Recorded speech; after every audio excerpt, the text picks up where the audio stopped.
Hello, Internet, and welcome to Fanfiction Contempt Theater 9001, hosted by SneakyDevil, joined by Max Force and Atin, and let's get right on into it. Now, of course, as per Twitch guidelines, I am required to remind you all that at no point in time are you supposed to contact or otherwise begin communications with any of the people we show here on this podcast, and a reminder that this podcast is for entertainment, parody, and education.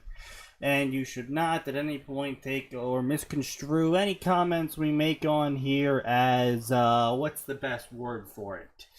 Directed Personal attacks. Yeah.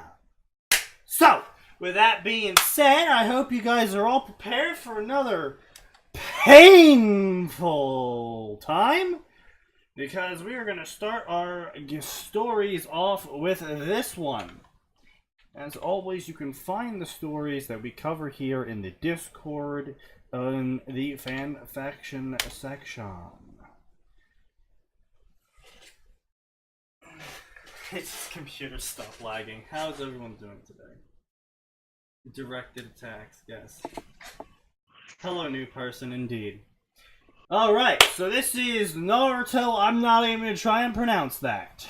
These are the... Real quick, this is completely unrelated, but Max, you and I really need to get another chapter published. Yes, so you do. Keep updating.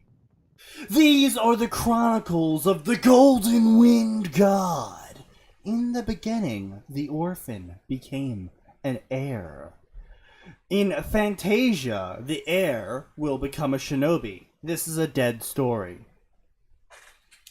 Now, this was updated in 2009. I know we normally take stories off of the front page, but this was specifically recommended to me by someone who watches the podcast. So we're going to see what this was all about. And but do keep in mind, this story was started in 2007 and was ended in 2009. So the author did have less information to work on than what we have now. Yeah.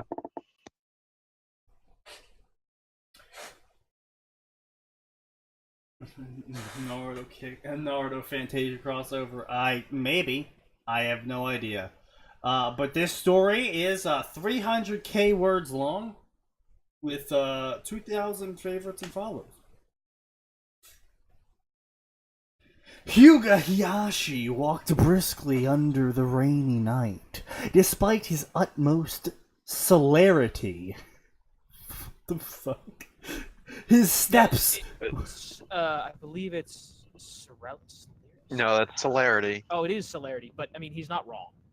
No, but like someone pulled out the thesaurus. I'm not trying Someone to just pull up the fucking thesaurus. took the thesaurus out, slammed it on the table, and was like, oh man, give me a scientific sounding word.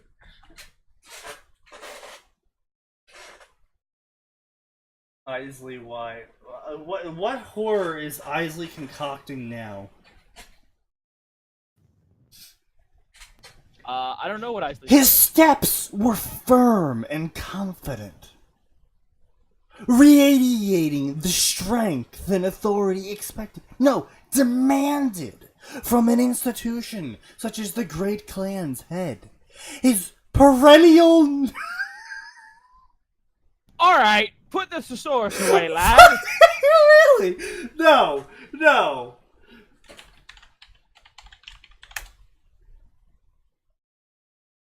Lasting or active through the years. His lasting neutral, if a bit... His lasting neutral. So- Max, he's too strong. His heart is filled with neutrality.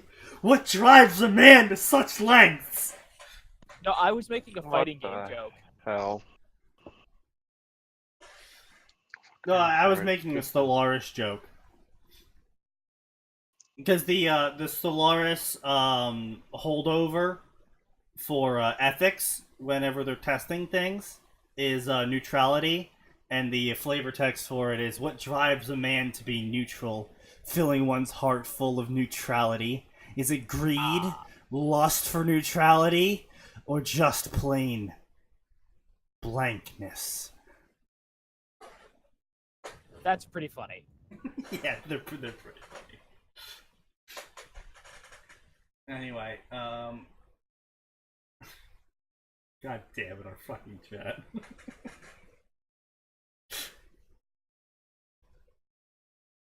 I'm just annoyed because the author technically used this in the correct manner. It's just Yeah, it's proper else. English. You could have picked something else. No, I'm just disgruntled at them basically thesaurusing it. If a bit stern Here's the expression. thing. I don't mind if someone thesauruses it as long as they do it correctly, which this author did. Now, it may be unnecessary, but at least they got it correct.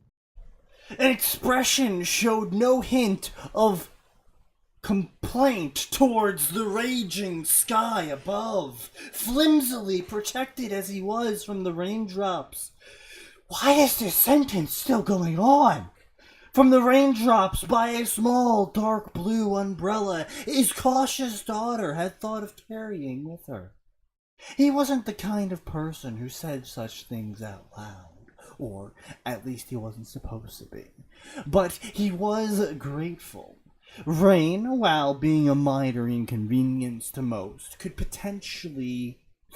potentially troublesome to Hiyashi, supposed to be the closest thing to perfection in almost every aspect. He was somehow supposed to remain immaculate, despite the roaring storm that wrapped the hidden village of the Leaf like a mantle of strife. So he's butthurt because the rain's gonna mess up his hairdo. Apparently, yeah. I don't know how to feel about this. The thesaurusing fairly hard, and I give them what's the term?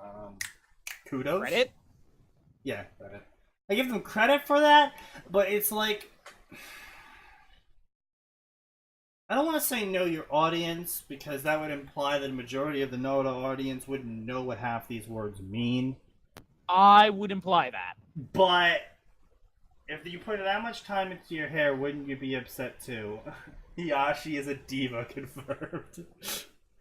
I get their and I think it's more the fact that they're trying to like set the mood for it by like, oh, Hiyashi's instead of just being like Hiyashi is walking through a storm, they're trying to like set the mood for it. But by trying to be big and fanciful for it, I'm just really not interested. I don't know. Is anyone else getting that, like, okay, yeah, feel from it?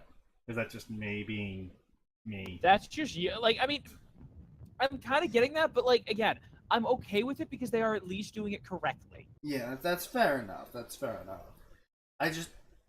The big prosy introductions to stories, it just doesn't make me all that interested in them. Well, fair enough. No, I'm not saying that they're wrong in it. I'm just saying, get ready for more prose.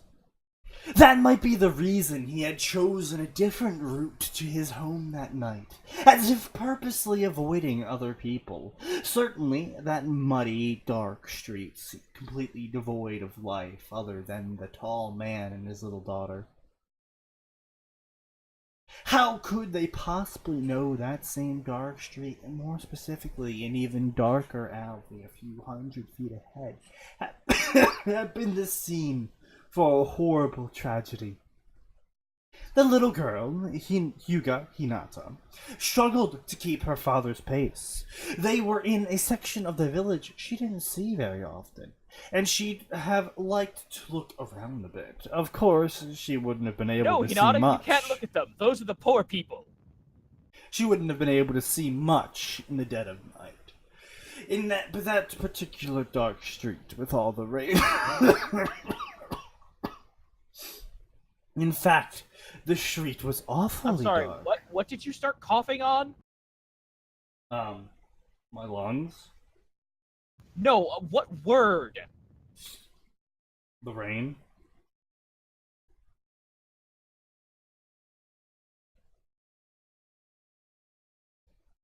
You okay? No, I thought you started coughing on something different, that's all. She'd have been more scared if her father weren't walking with her. And if her tiredness hadn't claimed her, demanding some much-deserved rest, it was quite late. She'd normally be fast asleep in any other day, and for quite a while already. While a part of her wanted to beg her father to slow his pace a bit. Of course, she would never do something like that. I am a bit disgruntled by his whatever the fuck's going on with these parenthesis commas thing. I don't know what the fuck's going on with that. Yeah, I'm not sure what's going on here. Like, there's a lot of pause. Like, No, that's not even that. It's specifically, basically, parentheses are supposed to be like that moment where you put your hand up to the side of your mouth and you're like fake whispering. Of course, I would never do that. You know, so that sort of thing.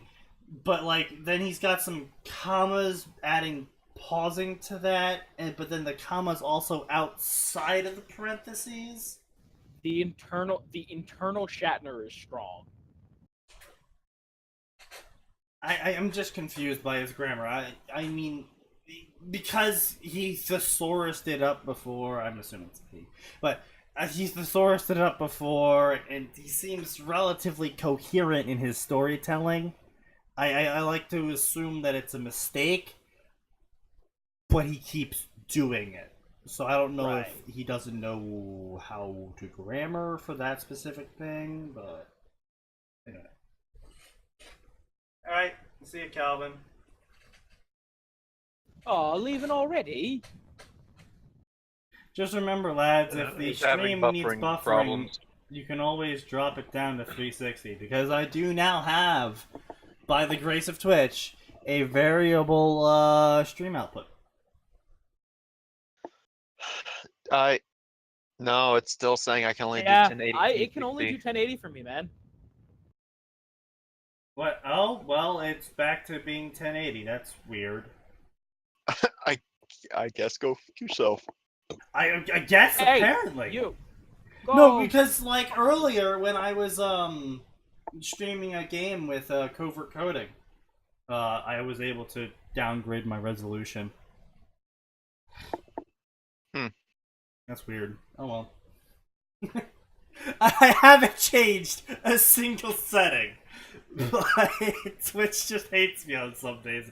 Apparently, I don't have enough subscribers. Hid. No. That's the most shameless killing you've done. I'm proud.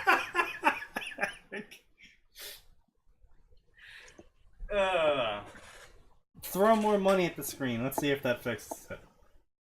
I mean, It might.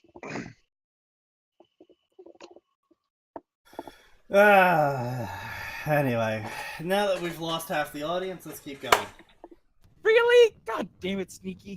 No, we've lost half the audience. I guess it was the overly prosy, right? I'm not quite sure what they expected when they came to Fanfiction Contempt Theater 9001.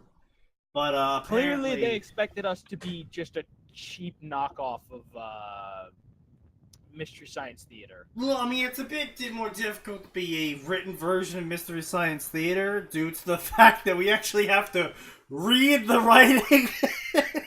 We can't just look at a bad movie and mock it. Yeah. Anyone can look at a bad movie and mock it, although they can't do it probably as well, but they can do that. But, like, the problem here with being a written word Mystery Science Theater is that half the audience probably isn't paying attention to the fucking screen. They're just probably they have us on in the background. They're doing other stuff. So, hey, turn off the porn. Usually we expect a lot of poor grammar. This at least looks coherent.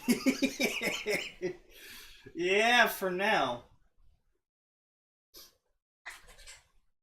Anyway, because this is fairly coherent and there's, it's mostly just prose and prose and prose and, blah blah. It was year 7 post the defeat of the Nine-Tailed Fox. Sacrifice of the Yondaime, blah blah festivals, blah blah blah blah. Quiet dinners, That's a really long ellipses. That's a semicolon. More semicolons. Semicolons into a that's literally a paragraph. There's one period. Two. Oh no, two periods. Okay.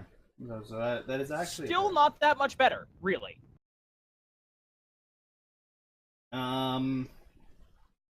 Anyway, so blah blah blah. She's sickened. This author really likes his extended ellipses. He's doing an excessive amount of double ellipses. I'm not quite sure why. Well, clearly he's very bored. Anyway, blah blah blah. She's sick of the festivals. Blah blah blah. She's the cute heiress of the Hugo. Blah blah blah. She had to fight against her natural shyness to be around people. Blah blah blah. Hinata is a tragic wooby. Blah blah blah. Wanted to ask, should I drop the link to the story? If yeah, drop it on into the Discord. We'll cover it. What are we covering? What foul abomination from hell? It's something Isley cooked up. Oh, Isley, I should tell you, I'm not in a good mood today. This is a bad time to do it. Let's go. Oh, you know what? How are you in a bad mood? Actually got to celebrate. I've been hiding it. Because... See, I've been storing my bad mood deep inside me, waiting for the show. I was able to find half-price corn whiskey. Corn vodka. I was hoping you were going to say you found a job. Ha! Ha! No! Please do not make me read the headline. Man dies on half-price corn whiskey. No. Wasn't Hinata only really shy around Naruto? No, they No. more or less portrayed her as pretty quiet. shy around everyone. Yeah. Yeah, up until Shippuden, and as far as Shippuden goes, that's because she had 2 years at that point to get used to people that she regularly interacted with. I mean, even in Shippuden, she was still pretty shy. She was honestly. She stopped being shy once she sacrificed her life to save Naruto. Yeah, that's fair enough. Anyway, blah blah blah. Well, wait a minute. If she sacrificed herself, who the hell did Naruto have a kid with? Well, you see, after Naruto beat Pain up, Pain was like, yo, hey, sorry about killing your entire village. Let me resurrect them all. And so Gotcha, so they Dragon Balled it, but with even less of an excuse. Yes. Well, yeah, but it was it was also a one-time Dragon Ball, because it's like, nah, I can revive them. Aren't the Dragon Balls one time every time? No, the Dragon Balls were reusable. Yeah. Well, Nagato so was is the not. Rinnegan Eye. Well, no, okay. No, the Dragon Balls are reusable. The Rinnegan is You have to go reusable, get them again. but the person isn't. Like, and the Rinnegan can't just be transplanted into, well, What? You can't just pop it out? it can be transplanted into other Uchiha. Yeah, you want to rescind that statement there, man? Hang on. It's not like you can just take the eyes out of people. Oh, wait, no, you can. I was gonna say, it's only You can't just pop an eye out and mix and match it. No, Madara proved that eyes are just like a plug-and-play option in the Naruto universe. Yeah, apparently eyes really are just a plug-and-play option. Plug and play. They really are, dude. Like, near the end of Naruto, people are having their eyes ripped out left and right. It popped back in, like... And At one point, Madara loses both eyes. Runs up to Kakashi, rips out Kakashi's eye, puts that eye in, he's like, alright, now let's get that other eye, and then rips the eye off someone else, and puts that eye in. And then he's like, open the third eye, and a third eye opens up on his forehead. Yeah, like, the only real down... Max, is he shitposting? No, he's not. In fact, Atin, the only real downside to taking someone else's eye is that, like, if it's a bloodline thing, like, it's always active and you just can't turn it off. like at best you can close your eye and that will use less chakra. Like, So like, hey, that is you the wanted literal to turn off the X-ray vision? Oh yeah, Nah. that is Atin. There's a character. It's the old Warhawk. I can't remember his fucking Aowen. name. No, not Al. The Warhawk, like the Danzo? darkness. Donzo. And he had like 8 Sharingan transplanted into his arm. The only reason it didn't that's kill him right, was yeah, because he had fucking... the seal. What? Yeah, Yeah. no, he straight up has this, like, giant lock on his arm, like it's in a cast. And then finally Sasuke goes to fight him, and he's like, alright, fine. And he unlocks his arm, and it reveals, like, freaking 10 Sharingan in his arm that he can use. And That's it's just not like... how that works! Yeah! Well, Atin. Okay, Atin. Here's the thing. He couldn't use them because there was because that the very least he was like, yeah, no, the nerve endings can't possibly line up, but he can force the Sharingan to use a time splitting jutsu of sorts. Like, oh, I'll just rewind time so I get the thing I want to basically, happen. so you sacrifice a Sharingan and you become Weaver's ultimate for a second. Yeah. Oh. Like, you know what? I don't like this. Rewind time. Oh, okay. How many times you do it? I can do it up to 9 more times. Oh boy. Yeah, it was just so dumb. So it's the bullshit we had to deal with in Dream Drop Distance. Oh, you didn't kill the boss in time? He rewound to the start of the fight. Yeah. Oh, and he had that for the sole reason of, in case someone kills me, I can activate it at the last second. Which, honestly, I didn't understand, because why didn't he just suicide bomb Sasuke right at the start? And then just rewind time so he didn't die? I think he had a reason. I don't remember what it was, though. I think he wanted to actually try and get Sasuke to his side, like, even if that meant brainwashing. Okay, well, when the brainwashing failed, like, why was he like, I am out of Sharingan eyes to save my life. I should suicide now. It's like, well, why not suicide first? Even got through. I don't think he even got through all the Sharingan. I don't know. But, wait, then how did he lose? He suicide bombed. Yeah. He shot at Alua Konoha and suicide bombed. No, he didn't. Yeah, he had a suicide jutsu that he liked to pair with this thing. Like in the Naruto. He literally turned himself into a black hole, Atin, after shouting like 4 Konoha or something. He would turn himself into a tree that then turned into a black hole. And in the Naruto games, that's his ultimate jutsu. And in Storm 4, if you miss that, you just die. Oh, that's beautiful. It's just like, I'm going to hit you with my suicide jutsu. Okay, you missed. And you're dead. Okay, bye. Like, yeah, no, you don't understand. Storm 4 committed to a lot of really cool mechanics like that. Like, oh, this is a jutsu that kills him. Okay, if he misses, he's just dead. I mean, to be fair, that's what happens every time you use Marth's Final Smash. Yeah. Anyway. Blah blah blah. She didn't know Naruto was suffering, but she would soon. Blah blah blah. Kids playing in the rain. Blah blah blah. It's so sad her mom's dead. Blah blah blah. Blah blah blah. It's so sad her mom's dead. Real great job there, Sneaky. Nice. Fuck you. You insulted Fire Emblem? I will not. No.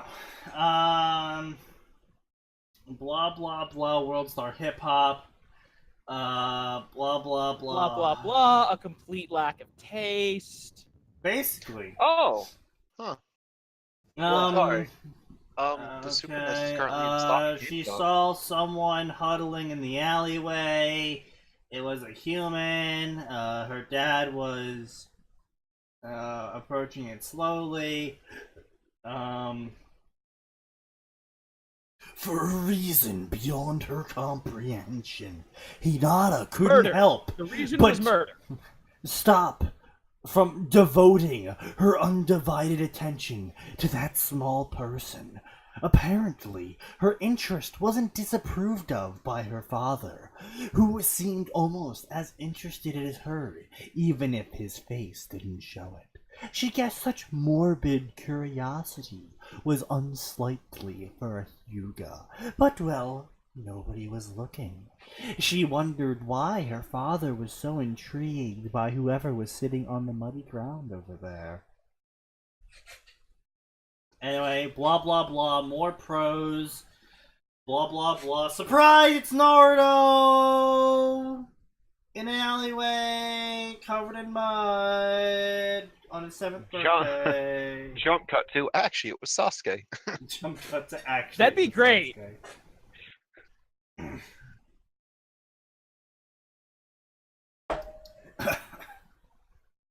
Anyway. Blah blah blah, mysterious figure. She imagined herself in the boy's place. Why was he there? Why was he not celebrating with everyone else?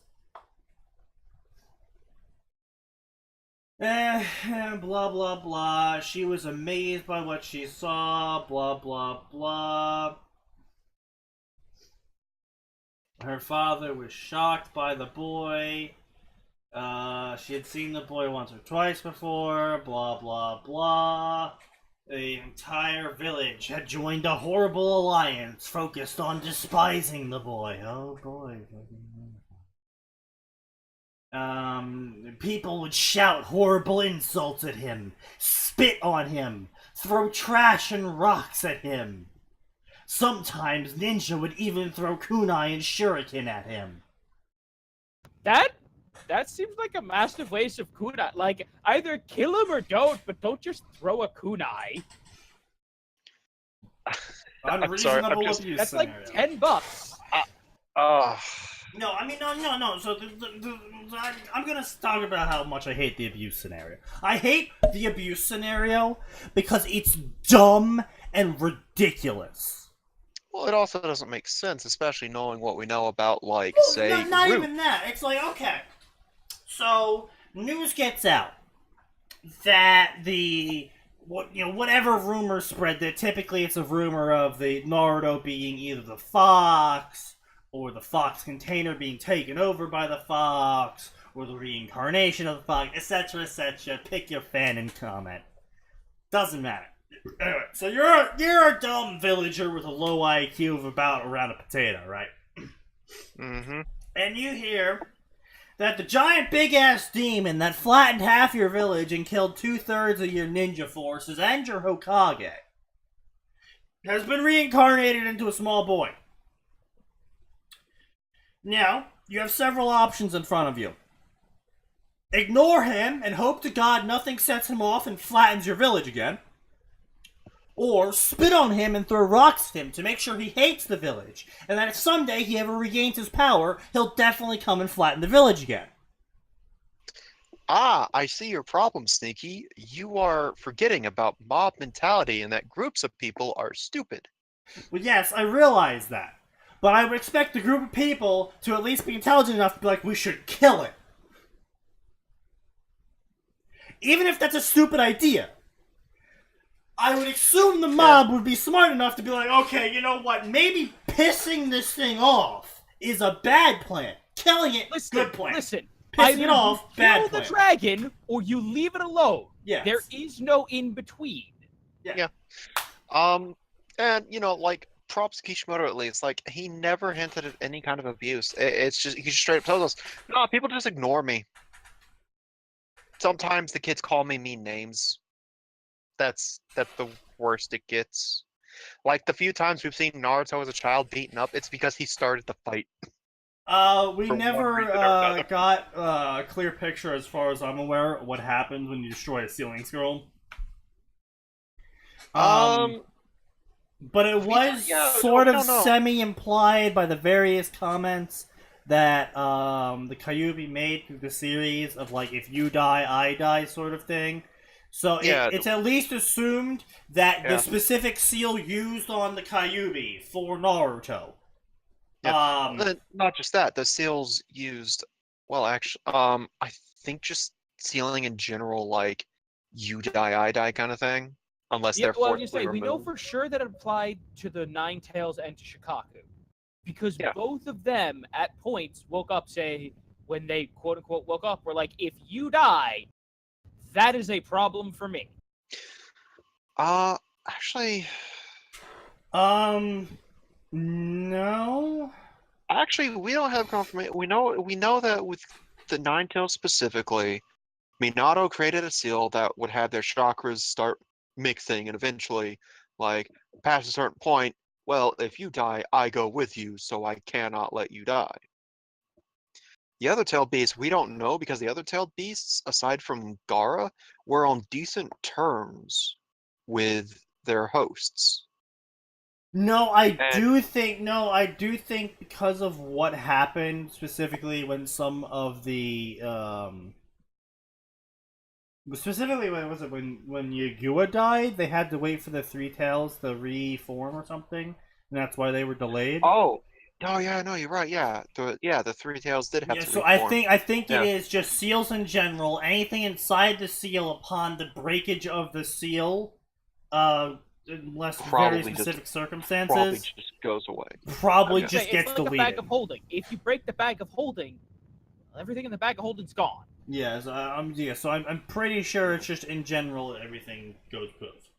Yeah. Yeah. So, Although, yeah. but to be fair though, there is the ninja thing of like, the ninjas at minimum would know that the Kyuubi would reform. Yeah, well, if only a Naruto died. handful of them would, like, because clearly, like, Well, the no, old because guard would I'm be like, assuming ninjas would be intelligent enough to be like, okay, the tailed beasts have been around since literally forever. Obviously, Yeah. we've sealed them before, and they're still around. Because, that's assuming then, oh, so no one's ever died when they had a tailed beast sealed in them? Yeah, no. That's not the intelligent deduction. The intelligent deduction is shit tons of people die when they have the tailed beast sealed in them. The tailed beasts are still around, though. yeah, and at least in the case of the Ninetales, we know that Mito just straight up explained to Kushina, at least I'm pretty sure it was Mito to Kushina, you're gonna get this beast, and they transferred it. Also, So I'm kind of really pissed at... at the very least, the Uzumakis were like, yeah, no, there's a good chance these things will just come back once the container dies. So better to just keep passing it on. Now, I will say, though, I think it's actually possible that the Kyuubi wouldn't have reformed if it had died with Naruto, because half of it's in Minato, and they do kind of make that important distinction of, like, the whole yin-yang thing is pretty important in Asiatic countries. Well, I mean, it might have been as simple as if the two halves weren't released within roughly the same period of time, they couldn't reform together. Well, no, I would think it would be more like, as long as one half exists somewhere, then it won't reform or something like that. Anyway, point being, for some fuck all reason, Minato put half inside him and not the whole thing inside Naruto, which, depending on your understanding of yin and yang, not understanding of it in general, but understanding of like what section of Asiatic philosophies you're pulling from, depending on your understanding of yin and yang, it's stupid, or just negligent, or like confusing. Like there's a lot of variation in there of like unbalancedness, and it's just Hey, look, like, it's why? a bad idea. Yeah. Could just be that it would reform as a yang only Kyuubi or yin Kyuubi. Yeah, but that's the whole thing with the whole understanding of yin yang philosophy and whatnot. You can't have I was one gonna without say, the other. actually, come to think of it, that would actually be the worst possible result. Yeah, like, and the other thing is that if the Kyuubi was yang only, then it shouldn't have been able to think.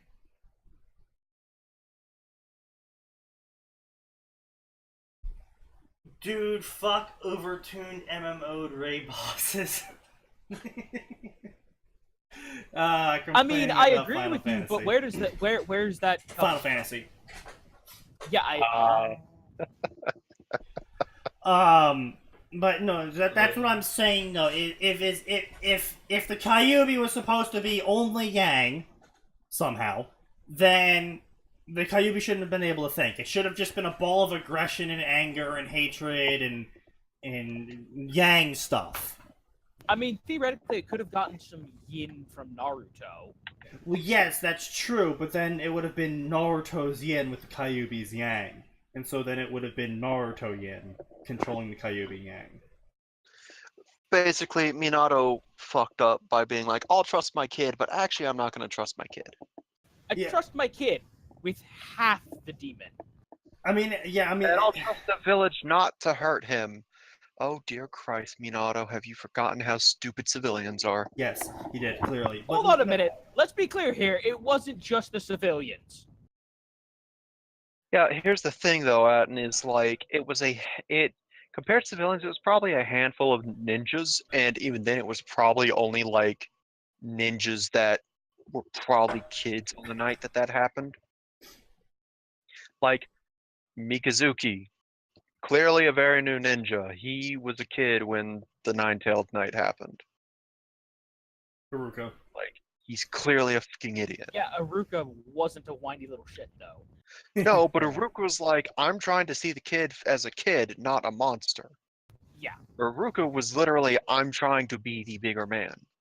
I am trying to be a good teacher. Well, no, he's not even trying to be the bigger man. He's trying to be a decent person. But anyway, yeah, enough about the nonsense of that. So yeah, anyway, back to the original point. I dislike the abuse thing they try to pull sometimes. I think it's dumb, I think it's stupid, I think it has no basis in any sort of argument you can make. Like, the only argument you could make for it is that literally everyone in Konoha has lower IQ points than the chromosomal count of a potato. We do know they have some serious interbreeding problems.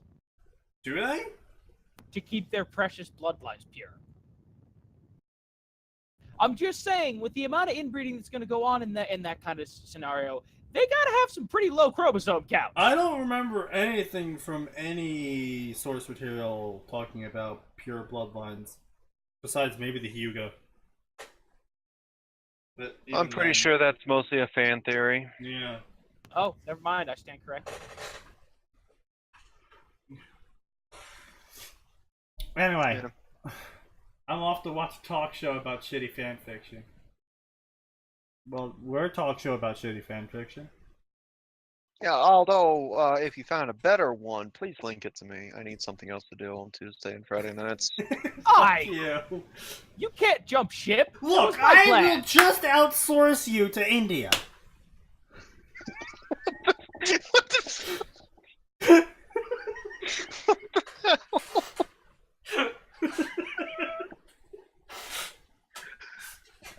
Oh my god. You can't say stuff like that, Sneaky. I most certainly can say stuff like that. That will panic the investors. We have no one. The investors will be more panicked.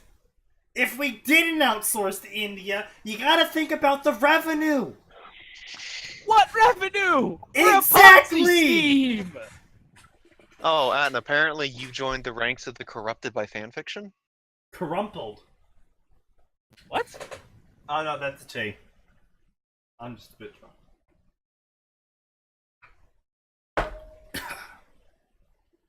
Oh, apparently Kilm is talking about us. I see. Alright.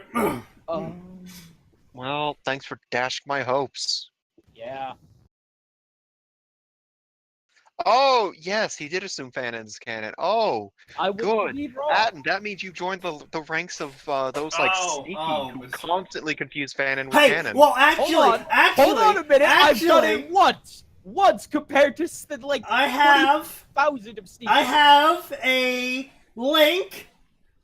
Fanon Naruto versus Canon Naruto, as helpfully compiled by the folks at TV Tropes. They have painstakingly gone through every popular Fanon theory and have explained why it's wrong. TV Tropes has been wrong before.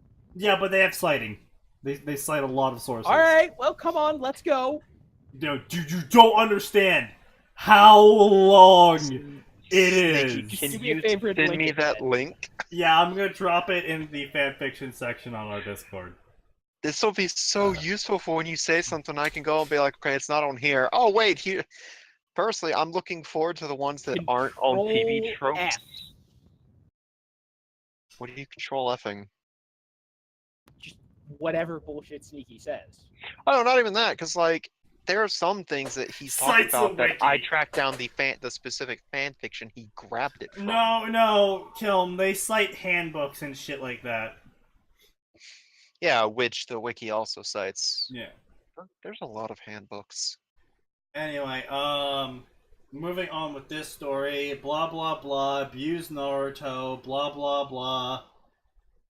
Blah blah blah. Suddenly aware of the circumstances, Hinata felt pity for him. Blah blah blah blah blah blah blah blah. He was sleeping in the alleyway. This was a symbol to Hinata as a reminder that someone always had it worse. Not gonna do anything about it, but I'm gonna enjoy my little happy moment. Blah blah blah. She didn't dislike weakness or kindness. It's a part of who she was.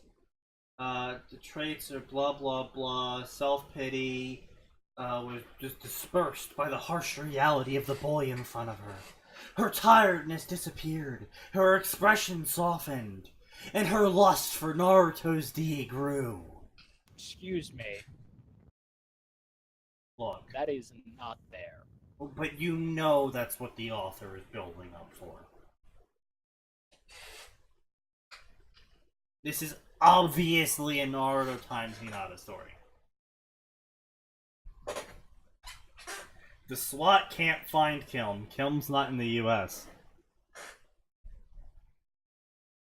I mean, if they worked really hard, they could probably find him, but It's really hard. They just have to go ask the NSA nicely. I mean, Anyway, blah blah blah. What were those dark stains? Oh my god, those dark stains were blood. Oh, blah blah blah. He was bleeding. She now understood why her dad was looking at him like that.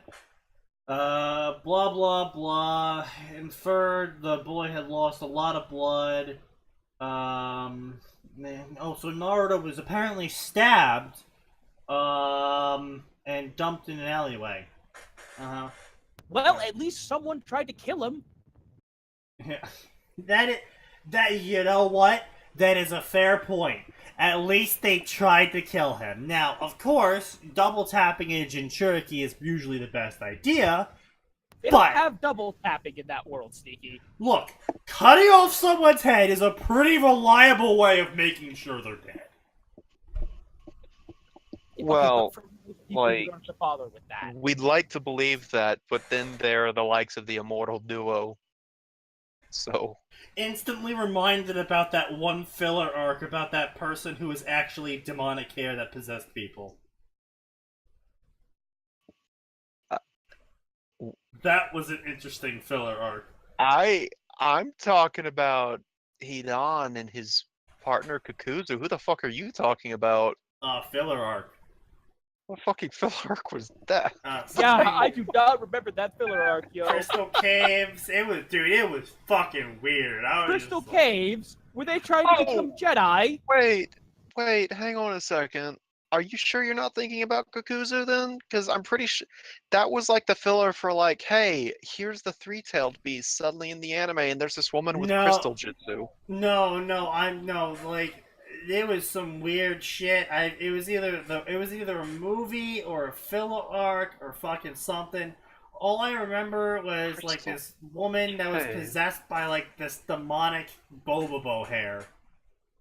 Oh god, I think I know what you're talking about. I think that was a movie, Yeah, that was a movie, right? That was a Shippuden movie, wasn't it? Sasuke shows up at the end? Yeah, Yeah. Sasuke shows up at the end and Naruto Rasengan's a pillar to knock him off or something? Like, I'll Dude, take care of this. I was so confused. Oh, Isley brings up a good point. They have kunai guns, so they can double tap. Yeah, they do have kunai guns. Again, I'm really curious as to why they're kunai guns, but Yeah. Oh, Because someone was like, I Sneaky. can't throw kunai fast enough. No, Sneaky. Remember the kunai train from the first movie? The kunai train. Yeah. Train rolls up. Oh, the Walls light up. train! Yeah. There's a train rolls up on a You rail that said they've been building to land. drain! And I'm just sitting here Oh, like, I said train, my dude. No, yeah, kunai but the kunai train, remember? Just fires a wall of kunai at people racing down a hill. Okay, no, to be fair, that's totally feasible to set up with some packed explosives or something. But the question still What remains, why are they kunai? Why not just shrapnel? Or, hear me out. Bullets? Yeah. Lead balls? Yeah. Scattershot?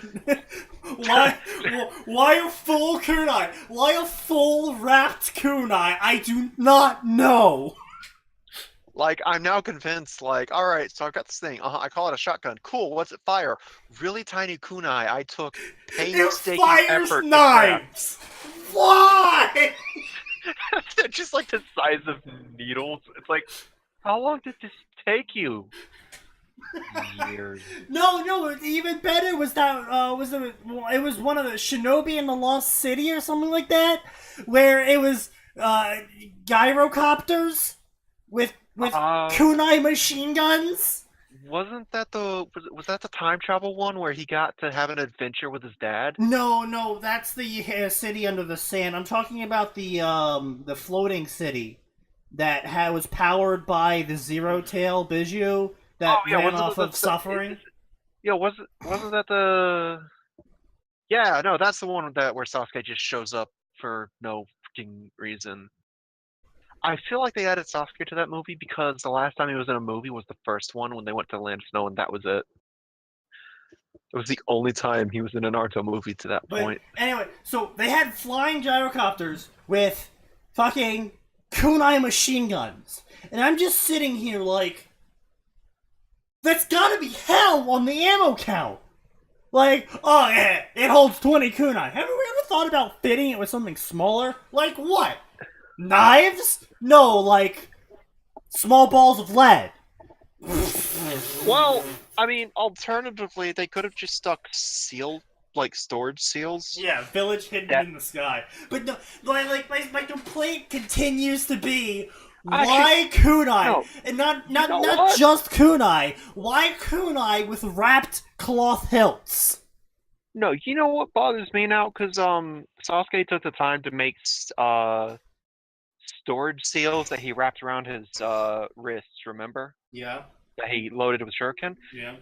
If he'd been even a little bit creative, he'd have added a seal that fired them out at high speeds, and he could have just fucking Spider-Man that shit. I don't see why not. The only reason why they didn't use seals overly much in Naruto was because how broken they were, and Kishimoto fully realized that if anyone even experimented with seals in the series, they would become so ridiculously overpowered that there'd be no stopping it. That is the reason he gave for killing all the seal masters in the story, besides even fucking Jiraiya.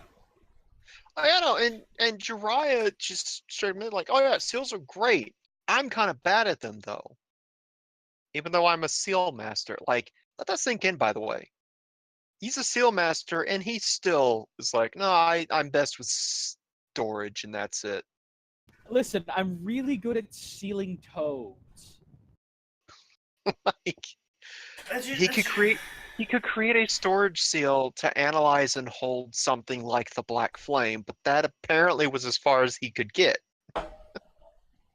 And then they had the first Hokage come out and be like, yeah, man, sealing barrier red, and it could hold the Jubi back. It's just like, fucking what? Yeah, no, like when you sit down and really think about what you can do with seals, because you're pretty much told it's just a matter of experimenting, it's like, oh, here, have a casual nuclear bomb. That's why on a pretty piece of much paper. every Seal Master Naruto fanfiction inevitably fails, because of how broken seals are. Eventually the character becomes so ridiculously overpowered. The author realizes, oh no, they're just gonna ruffle stomp everyone. How do I write this story now? And they either gimp Naruto hard and eventually lose interest in the story, or Yeah. they can't figure out how to write an action scene because for some reason writing it like One Punch Man, and I realize One Punch Man hasn't come out that long before that One Punch Man had come out, but it's like that's not a hard concept of like shift the focus from now Naruto's super strong, shift the focus from him just kicking everyone's butts to living his life now that he's super strong. Like it's not that hard of a concept, but apparently it was to all these people. And here's one thing that always bothered me, because Kishimoto gave us the perfect way to gimp a Seal Master in the form of Tintin. Her seals were so big, she needed a large-ass scroll. Well, to she was hold it. also like a beginner Seal Master who didn't know shit. And Yeah, was all exactly. fun. Exactly. Well, but here's the thing: she didn't learn anything aside from storage seals. That's it. Yeah. That's all she learned. And so, like, she had mastered. Make it so that, all right, storage seals get you this. Okay, the more complex you want your seal to do something, the more paper you're going to need, regardless of how good your calligraphy is. Well, wasn't the canon thing? I don't know. If this might be canon, but wasn't the canon thing was that Orochimaru's seal was actually fucking ridiculously like complex and large, but he like miniaturized it or something Which like seal? that. His bite is the curse yeah. seal. That followed a different set of rules, but essentially, I think he found a way to make seals that would just directly inject nature energy into the recipient without the need for sage modes.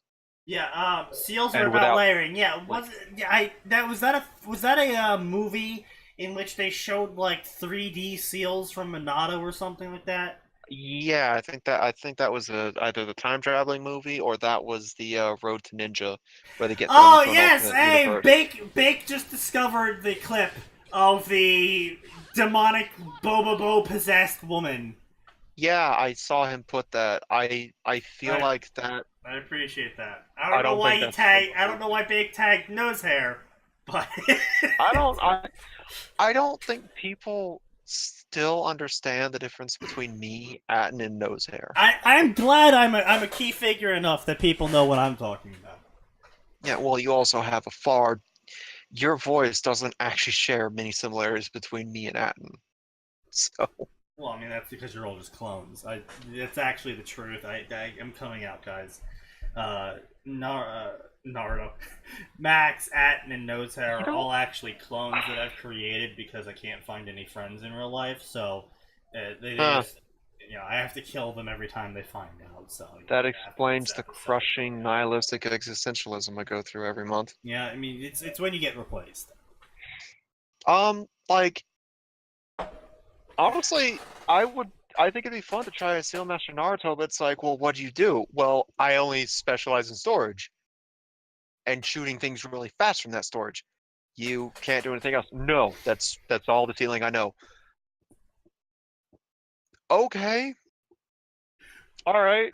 It's like, how do you fix this opposite fight? Oh, I'll just store him in a scroll. Naruto, you can't just, and he just, Naruto, you can't store people like that. It's rude. Like, I kind of want to see that now. I also want to go watch the Naruto movies because Naruto movies are actually really entertaining. Because they're bite-sized compared to the fucking anime. God damn it! What? Now all I can think of is freaking like basically a seal version of Skid Mark's power. What does this seal do? Oh, it moves you forward a little bit. And you wrote 1,000 of these, yeah, and you lined them up. So what I'm hearing is the world's greatest slip and slide. Naruto just set up like a seal system just under the ground all around Konoha so that he just floats everywhere. No, I was No, see, thinking that's like not just good like enough. take a He page just out of makes Kumo's it book, slide. right? Take a page out of Kumo's book, build a big fucking gun with the inner barrel just lined with all that. So the second you drop something in it, it just fires things. And you just shoot ninja at places. It's a ninja delivery system. See, Sneaky, it's the angry ninja delivery cannon. it's the new way of sending ninjas and mail to wherever you need to get it. Wait, do you mean ninjas, comma, mail, or do you mean ninjas and mail? And mail. As in, postage. I was just making sure. Just making sure that we weren't, like, randomly firing men out of a cannon to make a song happen. Oh, boy. now I actually kind of want to try and do a Seal Master Naruto for no reason other than, like... Now I want Naruto to try and use the freaking directional seals, and it just increases the air. Just increases the airspeed around him, and so instead of making him go fast, it just makes a fucking massive backdraft behind him. Oh, man. Yeah, guys, get behind me! You can drift! God damn it. They're just jumping into the trees. Sasuke's new secret ninja technique, lion drifting barrage! Fuck you. Now I just imagine him using a log, just attaching a shit ton of seals to the log and be like, that is gold and you know it. Slipstream! Oh, man. The only thing he learned was storage scrolls and directional seals, and that's it. That's all he's good for. So he just gets really creative. He turns himself into, oh, what's that little prick's name from Railgun? Oh, the guy who just controls vectors. Acceleration. Yeah, he just turns into him. And here I thought he was just going to turn into Railgun. Oh, yeah, Sneaky, by the way, fuck the writer of that when they got to, like, I made a martial art just to fight. It was like, that's not how vectors work. The moment you go to pull your fist back, your fist is still flying back, mate. You have to be in the vector for it to activate. Your arm is gone. Shut up. Author, you don't know how your own power works. What's wrong with you? Floats off into orbit. And that's the end of that chapter. It looks like Naruto's blasting off again!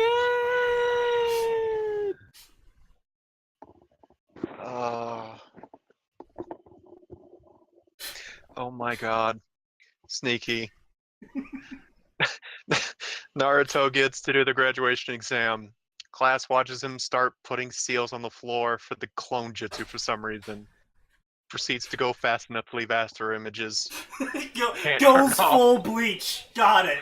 Yeah, can't turn off. Fucking. Oh.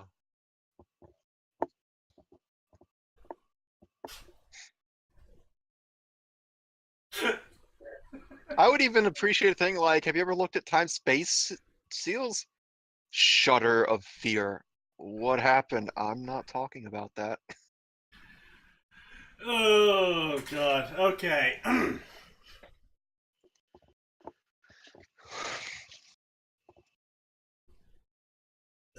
Anyway, good chat, everyone. We'll have to keep that in mind whenever we both finish our Ruby stories.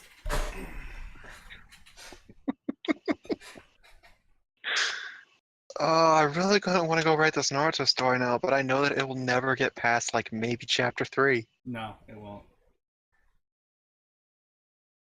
I mean, the shopkeeper didn't even get past chapter 1. I'm this close to the I think this is the Did that closest even we've gotten get to past- off-topic in a while. Did that even get past the opening, like, first 4 paragraphs? No. I don't believe so. It's because you guys were supposed to help me write that, and then you all fucked off, and I was just like, okay, well, I'm not writing this alone. So. No, you two wanted to write it. I just kind of chimed in when I was like, oh, you guys could do this joke instead. Yeah, and you all fucked off. I reiterate. Also, no one would have read that concept. That's fair enough. That is fair enough. People, yeah, I would hope people would read the Seal Master one.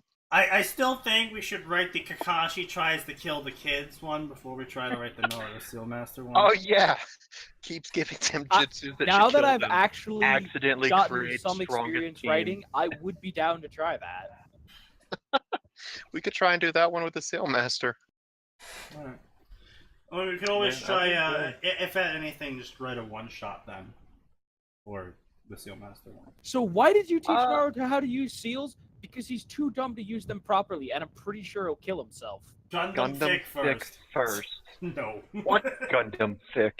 The Gundam Fic he wants to write where we're all Gundam characters. Except I have crippling alcoholism. What do you mean, except? You mean just like in reality? I do not have crippling alcoholism in reality. Fuck you. Surely we can find a Gundam character with crippling alcoholism. No, they want to make me some Russian or something. Who was it you wanted to make me? I believe we were going to replace Hero with Sneaky. Oh, I don't know. Well, I'm asking Cruel. Yes, it was Hero. Can I just be like a side character instead of one of the pilots, please? Oh no, we were gonna make you Catra, so you're already a side character. Okay, good. That means I only show up for one episode and leave, right? Right? I mean, you have a couple of episodes, but honestly, Catra shows up so infrequently, he might as well be a side character. Max, he's a little bit more of a character than Luffy. A little bit more. Alright. The fuck kind of stuff do you read, Isley? I don't think we want to know. Yeah, I don't think we want to know either. Anyway. When blah blah blah blah blah blah, lots of people died, blah blah blah, Naruto's a scapegoat. The truth behind the Kyuubi's defeat was revealed to everyone. The Hyuga clan demanded his death. Blah blah, Hiyashi tried to stop it. Blah blah blah. After all, no one knew what would happen. Blah blah blah. Blah blah. Blah blah. However, blah blah blah blah blah glared at him. Blah blah blah Kyuubi brat. Blah blah blah blah blah dilemma. He could tell Naruto was alive, but he couldn't help Naruto because political reasons. However, he was concerned for Naruto's safety. Blah blah blah. Naruto was pain. Blah blah blah. Blood stopped pouring out of his wounds. Blah blah blah. The Anbu didn't show up to save him this time. Blah blah blah blah. He was used to being beaten and kicked out of stores. Blah blah blah blah blah blah blah blah. His room was always destroyed by petty villagers. Blah blah blah. Weakness and agony. Blah blah. The old Hokage was nice to him. He has his own apartment. Blah blah. Blah blah blah blah blah blah blah blah blah. Naruto didn't want to bother the Hokage with his problems. He drowned in his darkness that was his reality. Blah blah. An insane man came after him with demented hate in his eyes and stabbed him. The guy beat him and stabbed him more, blah blah blah. He didn't know how long he'd been unconscious in that alleyway, blah blah blah, blah blah blah blah blah blah blah. He couldn't scream anymore, he was so sore. Blah blah blah blah blah blah blah. Agony, pain, suffering, blah blah blah. He felt the presence of people who were not tainted by the rotting taint of alcohol and dementia near him.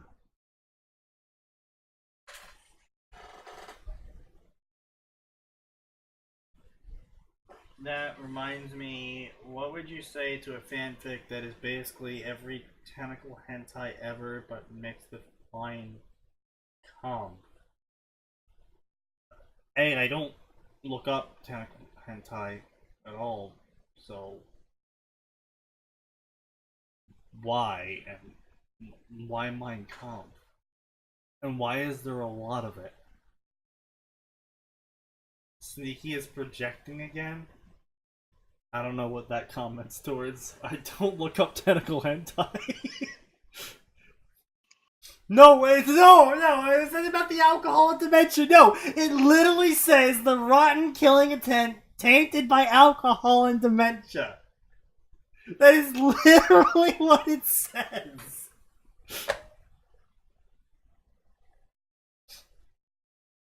Blah blah blah. Hinata was flinching.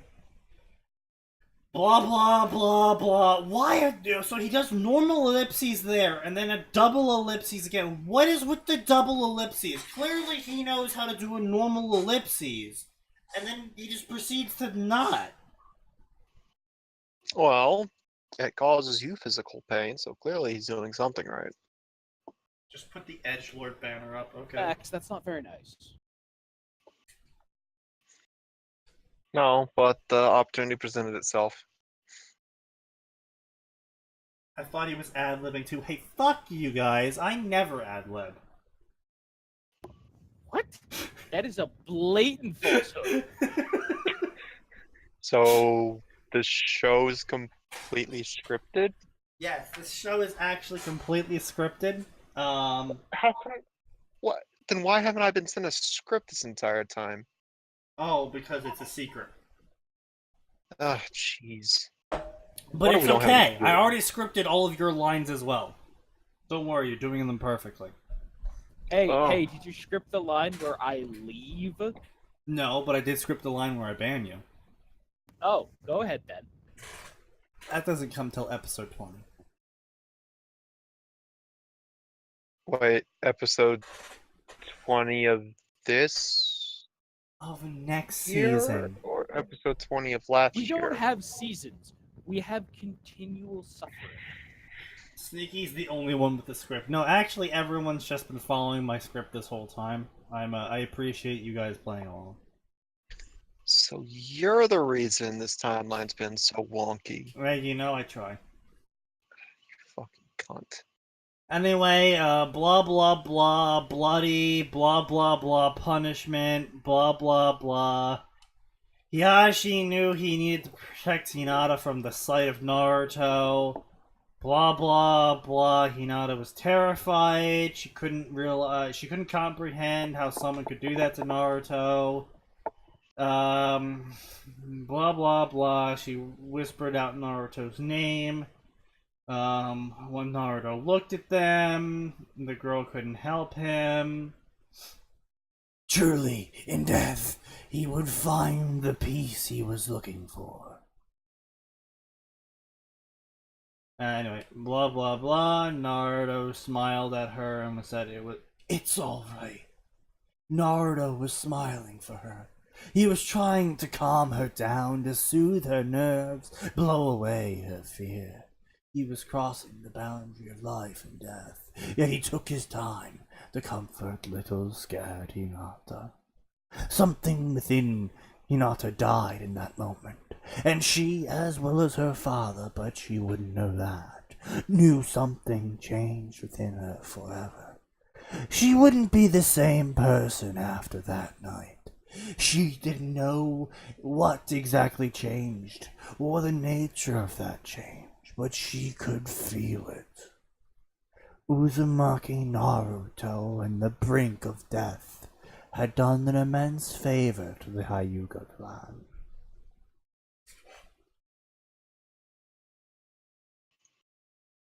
Yeah, you and Nosehair are cameos.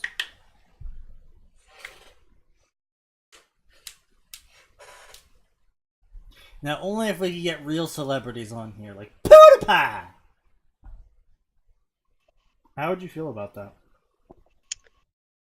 I would be throw myself terrified. to death. Here's the thing: I would be terrified because he goes to really weird parts of the internet for shit posting when he makes videos on fanfiction. I'd be terrified to see what he finds. Yes. Collab with PewDiePie. I mean, I wouldn't say no, probably. I would. Yeah. Yeah, because it's never gonna happen. So you'd be opposed to trying to collab with PewDiePie because it will never happen. Sneaky, it's just like I'm opposed to my brother trying to win the lottery. Well, there's a difference there. It actually costs money to try and win the lottery. Yeah, you're aware this logic is incredibly fallible, right? Are you aware that I'm an American and I don't have to abide by the rules of logic? That is a fallacy in of itself. Yeah, what fucking America have you been living in? Present day America. So you're saying you're a liberal? Sneaky, I think he's a foreigner. I think he's a foreigner. He must be deleted. He must be expunged from the American spirit so we can remain pure. What the fuck?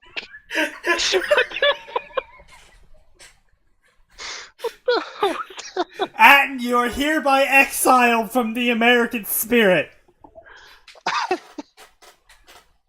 I'll just buy my way back in. You're not Chinese. What the hell, Sneaky? I'm not wrong. They're buying a lot of American territory right now.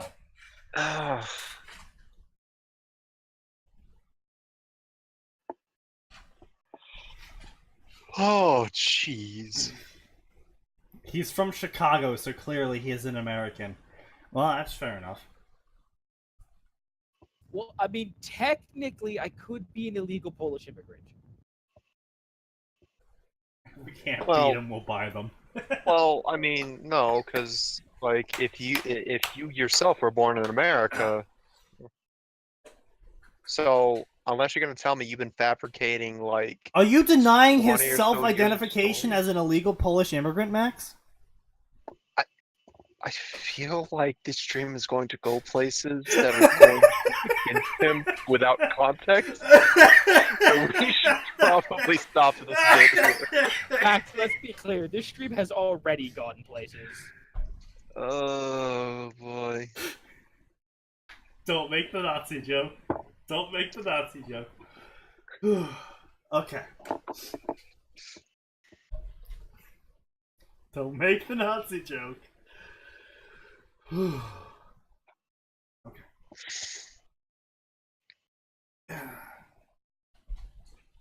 I was more thinking Canada, that's much worse. Anyway. Blah blah blah, deepest alleyways, blah blah blah, appalled by the sight of Naruto. One of the swift hand gestures later, a branch family Chunin appeared behind the clan head, Hiyashi-sama. Take Hinata to the house immediately, and do not leave her until she is in the bedroom, Hiyashi barked swiftly, mildly amused by the way Naruto sought him by the sound of his voice. Mildly amused?!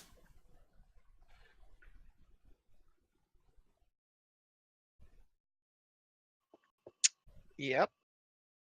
Apparently. Don't worry, Bake. Someday we'll annex Mexico, and then you can be a true American.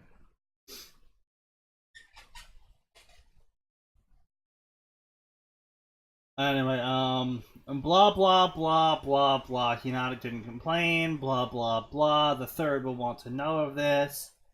You have a debt with me if you make it out of this, Uzumaki Naruto. Much to his surprise, Naruto's face contorted into a smile. It wasn't the same smile he offered to Hinata. This one was mischievous. What?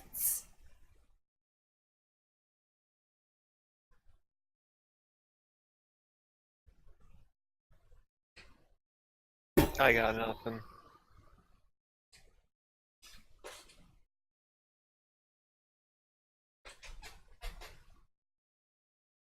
Mate, I read a story that used the phrase "miffly amused."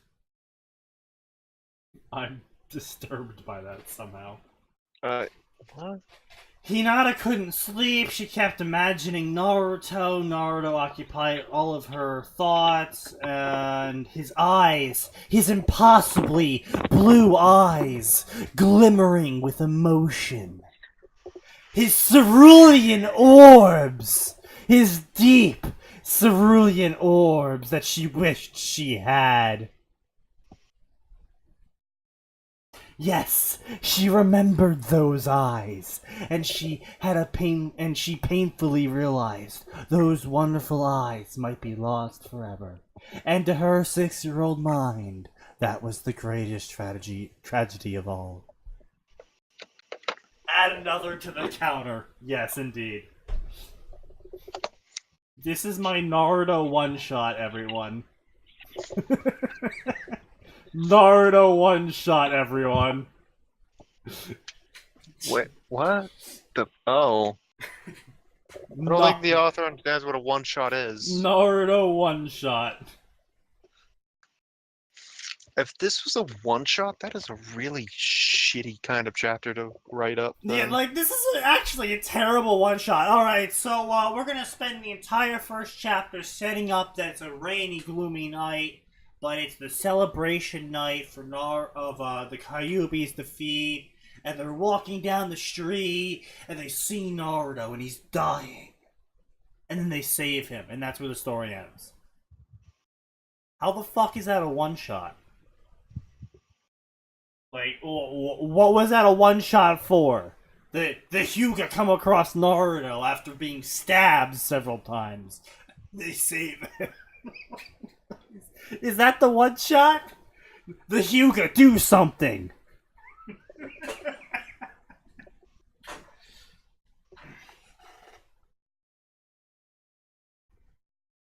There's the vodka.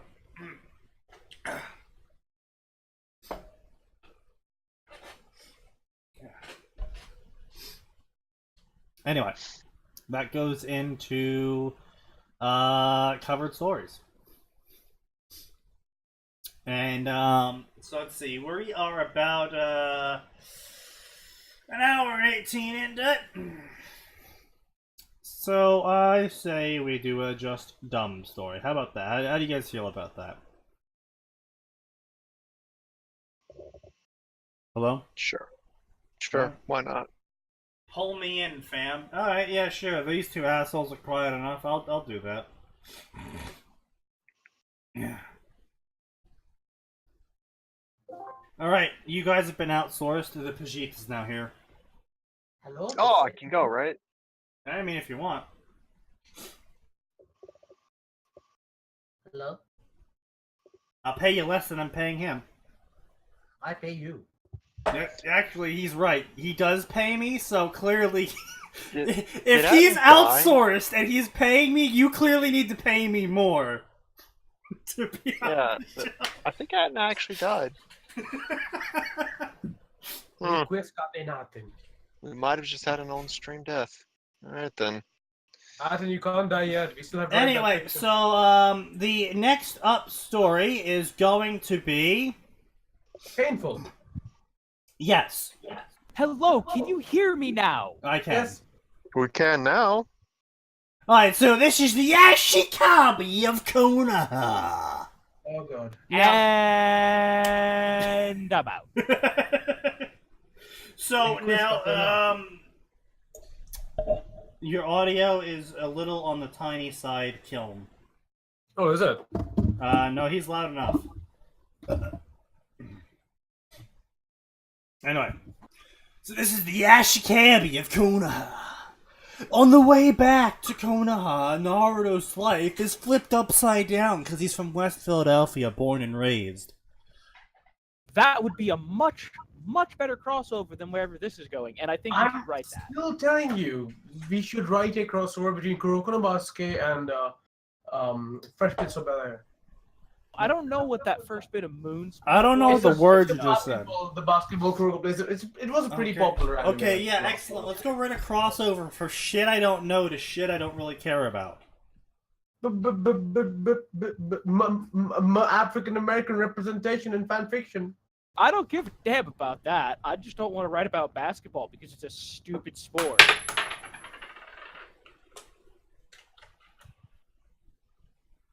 Did Sneaky just do a coin toss? No, that was him fumbling with the lid for his fucking half-off corn whiskey. Oh, freaking Isley continues to show her degenerate nature. Wait, her? Yeah, apparently Isley corrected me a while back and said that they are girl. But you told me Isley dude. When I told you that Isley might be a girl. Yes, and apparently I was corrected by Isley. So, now we know. Maybe they're gender fluid. Could be. To each their own. Except that. Now, he's not just a Jinchuriki. Or a shinobi.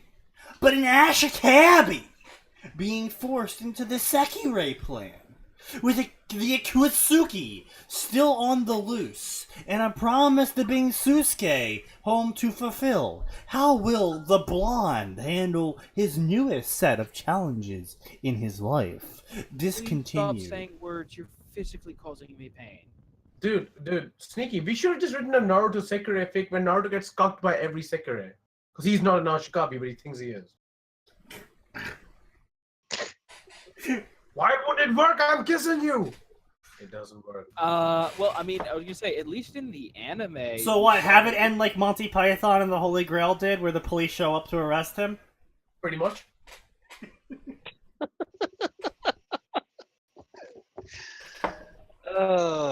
Sure, if you want to write a one-shot for that, sure, I'm up for it. Like, if this is a world in which, like, Minato's not a dickhead and didn't go messing with, like, their genetic makeup, sure, that could be entertaining. No, we must build it in the same world. It just is... The Naruto isn't Why is there crossovers the issue is that for anyone Fresh can Prince wing. of Bel-Air and Minecraft? People who can be Ashikabi can wing them. You don't need the Sekirei to react to them, but they can wing any Sekirei as long as one Sekirei reacts to them. So nobody reacts to Naruto, basically. Author's warning. Sakurai is a series where flashing panties and boobs are common as night and day. There will be no warning for perverted moments or lemons. There is a reason this story is rated M. Actually, Who cares? It's a work of the written word. There's nothing to see here.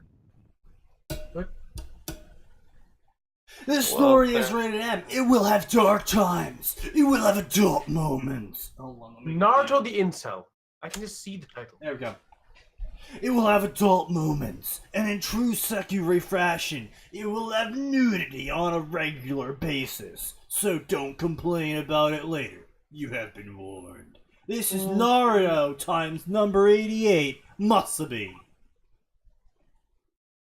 Also, it's one of those. What did you just fade out say? the main character. Did he just pronounce her name? As Muscle B, yes. Wow. Alright, see, now you said Muscle B, and now I can all think... Muscle B would be a much more and hilarious and actually decent joke. Now all I can think of is a female bee rapping, but also as a Sekirei. What? No! Why would you think that? Why does it need to be female? Because there are male Sekirei too, like 2 of them. No, remember, one of them turns into a girl. One of them. One of them was a girl to start with, and then No, Minato had to no, go there's fucking two genetic. others except for the one that turned into. Yeah, one. there's also Mutsu and Death God. There's number 6 and number. I wrote everything I Oh, thought. no, the one that turned into one was just That was Homura. was a female originally, and then Minato fucked with genetics. Like, No, I bet I that's- can no, that's what we're swap saying. sexes. No, that's what we're saying. There's Mutsu, and then there's I rot everything I touch. Homura was the experiment. Yeah. Homura was the one who was chick dude. And So there's actually 2. had Sword Guy that controlled the Earth. We had Mutsu. Mr. Power over Death. Yep. Also, we also have that dude, Mia's husband, who after the fucking series ended came back as a secretary for some reason. What? What? No, don't- no, it's I not don't actually know. canon. I don't need to know. No, Google no, that. I don't think. What? Google I that don't shit. It's canon. I am not googling. I don't care what it is. It isn't canon. That's dumb. Yeah, Mia Asamiya's husband came back as a secretary, and now is off searching for love. Oh. I feel like you're full of shit. Who is the one with the sword? Who is the one with the sword? There's a lot of them. There's a lot of ones with swords. Yeah, like including Mia herself. And Karasuba and Mutsu and there was a lot of them with swords. The highly ranked one. There's a lot of highly ranked swords. I was just saying, it's like 1 through 100. High ranked could beat the top 50. Yeah, no, I'm pretty sure her husband just straight up. May just read the manga. Trust me, read the manga. Oh, I did don't read the want manga. to. I read through the entire manga. He did not come back. Read the ending after like the final thing. I read everything there was. Yes. Pretty sure he came. Give me a second. I'm actually going to the manga right now. The one who Please Musubi find the was gonna chapter. fight. 'Cause I don't know. remember that in the slightest. Yeah. I'm gonna find it on the show. Alright, while you do that, I'm gonna read it. Alright, Naruto. Do it right this time, the man ordered. The man, You- really? I are think you- Sneaky's having a Freudian slip. No, because the next line says oil. He had a long, spiky white hair pulled into a ponytail while wearing a horned metal headband with the kanji for oil on it. Down his face. Okay, now actually thinking about it, I can totally see Jiraiya oiling Naruto as some sort of training exercise for something. I don't know. Probably something. Alright, Naruto, your job is simple. What? You have to hold on to the balloon and perform the Rasengan inside the balloon while you're oiled. You must streak through Why? Kumo without being caught. How am I supposed to do that? While oiled and naked. It's that naked guy covered in grease. Now all I can imagine is like an hour later, he gets an angry message from Tsunade, and it's like, why did you do that? Because I bet Kakashi I couldn't make him run naked through town. There's another one shot. A naked, oiled up Naruto streaks through Kumo and no one can catch him. I'm sure that's already a thing somewhere. Oh god, I hope it isn't.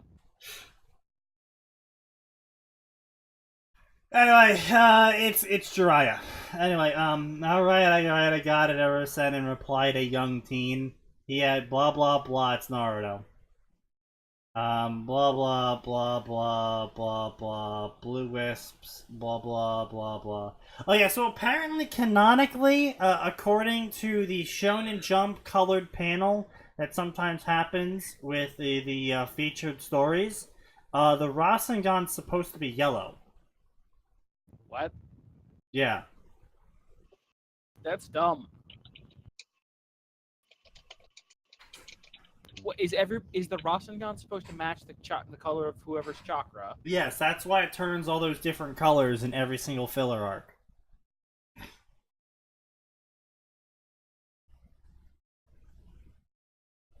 Anyway.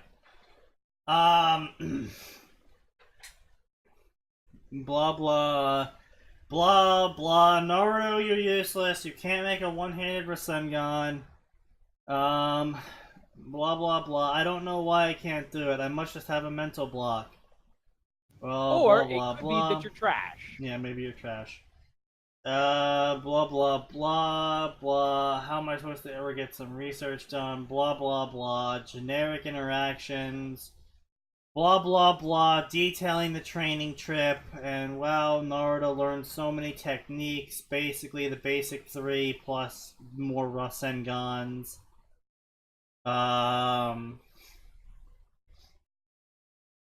Blah, blah, blah. I'm gonna go find some contacts. Do whatever you want.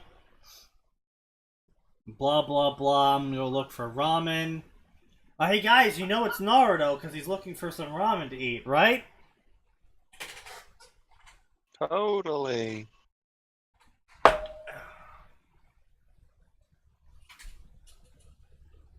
No wall of text announcement. Well, I mean, I don't know if it's really a wall of text. I mean, it's sort of being broken up. I mean, yeah, I guess it is a wall of that. Wow, that actually is a wall of text. Yeah, it's a pretty big wall of text. Honestly, at this So go ahead and take that off the bingo card, folks. Yeah, take put it on your bingo card, everyone, because that's a wall of fucking text. Get back here, 88, and blah blah blah. 88's running away. I need to find my Shabby-sama.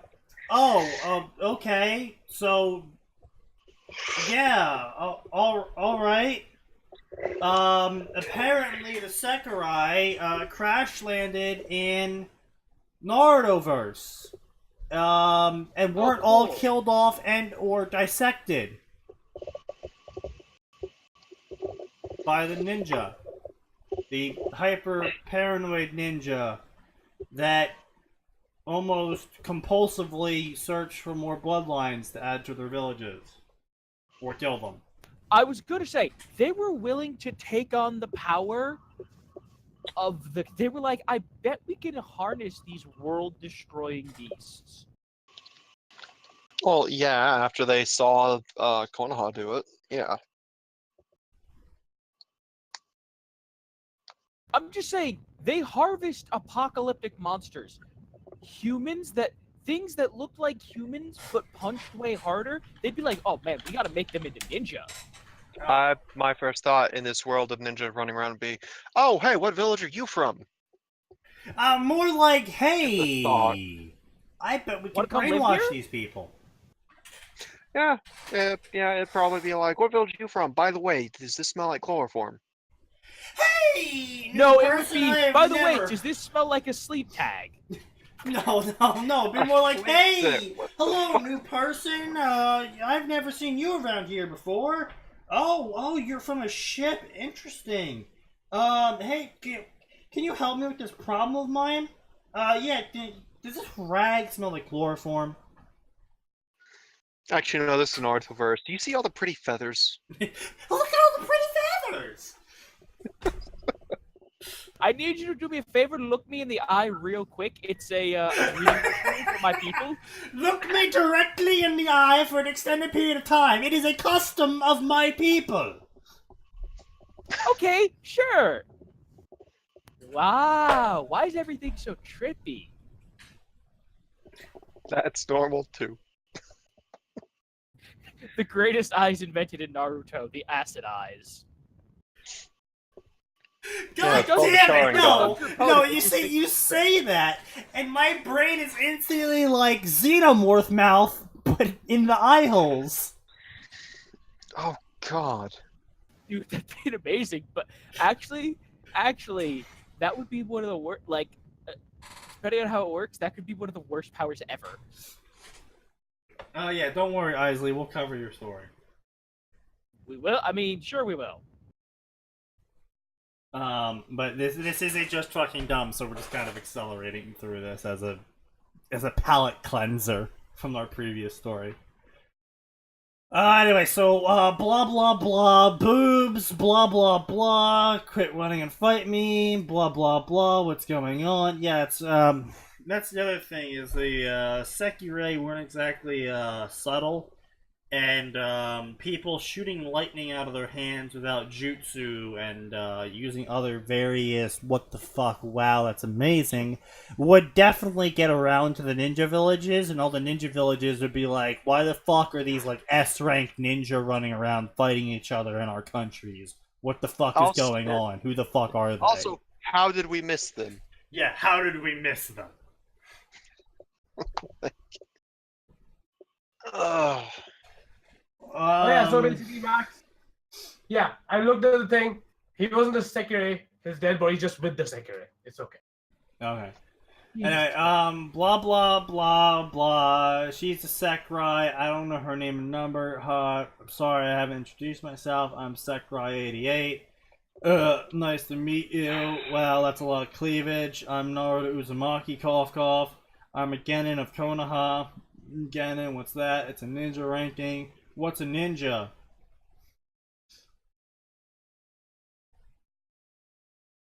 Oh, you mean those superhumans the Professor old Musabi about? Oh, told Musabi about.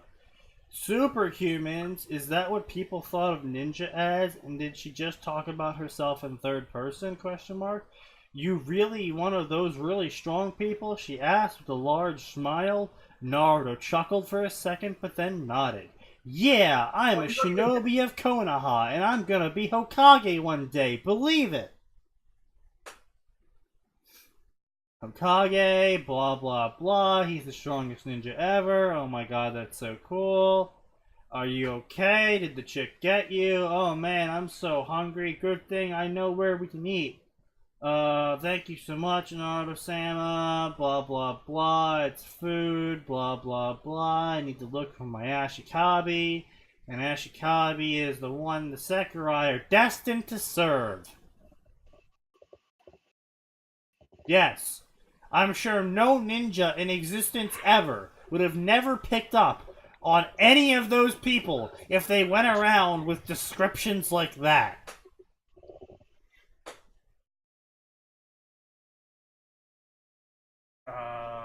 I'm adding that to my research list. It's right below Hive Tyrant Cat Girl. Yeah, there it is. What? Yeah, Max? Isley, I have significant questions about you. Isley? What What manner of heresy have you been consuming? No, I saw it, Kelm. No, just go through the next chapter, basically. I'm asking for the Inquisition. In deep sleep, apparently. He kind of tried to make himself an Ashikabi, but now Mia doesn't wake up and he doesn't wake up, and this dude Minato's like, I will definitely wake him up so he can wing you. That's basically it. Yeah, I know. But, like, he still never came back. Yeah, didn't come back. There's like a hint at the very end of the final chapter that Matsu may just straight up be insane. Definitely. Anyway, blah blah blah, you're so kind and nice. I try to be nice to everyone. Good luck on your quest. Right, there you are. You're gonna pay for making me chase you. Both Naruto, blah blah blah. She attacked them. You can't run forever. Leave Musabi alone. You okay, Naruto-sama? Blah blah blah. You okay, Musabi? Blah blah blah blah blah blah blah blah blah blah. You got a name, bitch? No. You stupid human! You dare strike me? I'm Sekirei 43 Yomi. I'll kill you for that. I don't know. I wasn't listening. All I heard was something. I'll kill you for that. I just realized I read this chapter yesterday. It doesn't get better. I don't imagine it does. I read this and there Devil May Cry Sekirei figures, which is even worse. I can imagine. Anyway, blah blah blah. Musabi's watching it all. Oh my god, he's so strong. He makes me feel all warm and horny inside. Are you okay, Naruto-sama? Blah blah blah. Sakurai are supposed to fight after finding their Ashikabi. That's what the professor told me, but she won't leave me alone. So I'll fight her here and now. Finally, you're mine. That's dangerous. Before she grabbed the blade. Shocked at her show of strength. I'm gonna get rid of it. She broke the blade right off the shaft and threw it away. They gaped in surprise at her strength. Damn, you're strong, aren't you? That's because I'm a fist type. Blah blah blah. Did you lose your top? Maybe you should lose your rest too. She then swung her bladeless scythe around in a complex pattern, sending out blades of wind. Okay. I thought they were supposed to be like shock waves from the whole blade cutting through the air, but I guess they could just be magical wind blades too. You can't fight me anymore. I just knocked her unconscious. Aren't you gonna cover up? I don't have another top to wear. Besides, Musabi doesn't mind. She didn't mind going around topless. Well, he put his jacket on her. Blah blah blah. Can you Oh knock man. somebody out by pinching a nerve in the shoulder though? What about who now? Like there's like pinched a nerve in her shoulder to Yeah, make her pass. it was something like that. Yeah. Can you actually do that? Wait, I'm sorry. What? No. Pinch a nerve in somebody's shoulder to knock them out. I mean, it'll fucking make them. You know, it's painful. Well, yeah, like the reason the whole stupid Vulcan nerve pin thing exists is because one day someone was messing around on set and that happened, and they were like, "Ow, that really hurts." Yeah. Huh. It's like an actual nerve, and it's something you can actually damage, but no, it doesn't put people to sleep. Yeah, that's what he does. He just touches it and she goes to sleep. No yelling, no pain, just whoop. Whoop, there it is. Anyway, let's keep on moving along. Hey, are you fine? Oh my god, Naruto, you're so hot. And then she kissed him. And they were kissing, and then wings came out of her back. Oh man, you're my Ashikabi now. Blah blah blah. How is he gonna tell this to Jiraiya? Blah blah blah. I can feel your emotions.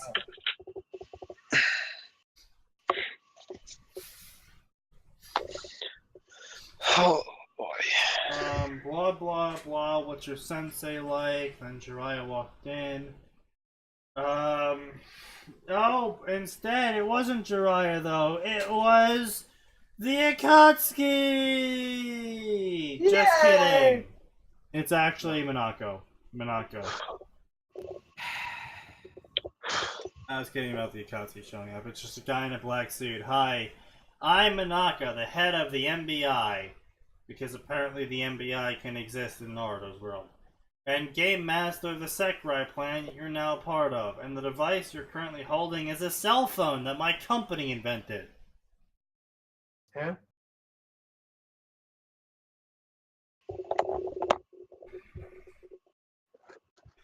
Oh yes, because I'm sure cell towers were so easy to keep up in a ninja world where people throw around fireballs and earthquakes like it's a fucking Pokemon battle. Well, apparently so, since they have long-distance video phone conferences between the Kages occasionally. They have some kind of radio. Yeah, they have basic radio. As far as I know, the long-distance video conferences was only a post-epilogue thing. Yeah, it's still there. Well, yeah, but it isn't right now where world peace is not a thing. Yeah, like they must have put up some kind of like cell towers or radio towers up later on. Because I didn't see any. Unless there's some chop around. They have TVs, they probably have telephones. No, honestly, I think if anything, the TVs would only play movies and shit, because movies are clearly a thing. Yeah, plus they're like CRTs. Well, yeah, they look like CRTVs, so I would say movies and video games.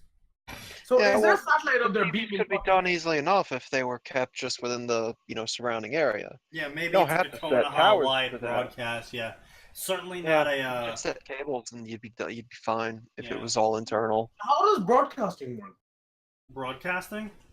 Yeah, like in the Naruto wars, they don't have any satellites. Well, you wouldn't need satellites, like Max said. It wouldn't be like outside.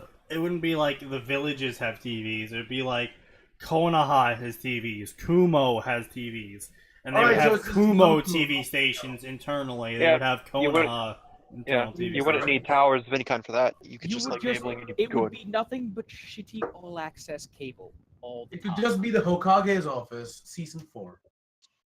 Honestly, at best, it would be With Iruka. Man, I bet C-SPAN is way more interesting in the ninja world. No, honestly, in any information like that's tightly controlled because the general civilians were very much unaware of a lot of the shit that went down. Like they were aware of Naruto's big triumphs, so I can only assume shit like that would be broadcast. They'd be like, "Whoa, hey, look how awesome Konoha ninja are! Naruto saved the country. There's a bridge named after him. He saved a celebrity. He shot the moon. I don't think you need to broadcast the last one. I mean, that's fair enough. But, you know, my point still stands, though. It's like, I really don't think it's the ARC sort of news. If anything, I can only imagine... You think you have reality TV? I wouldn't even imagine that. I honestly, at best, weather reports, You think trade that game reports, trade, weather, You think they do positive trade events.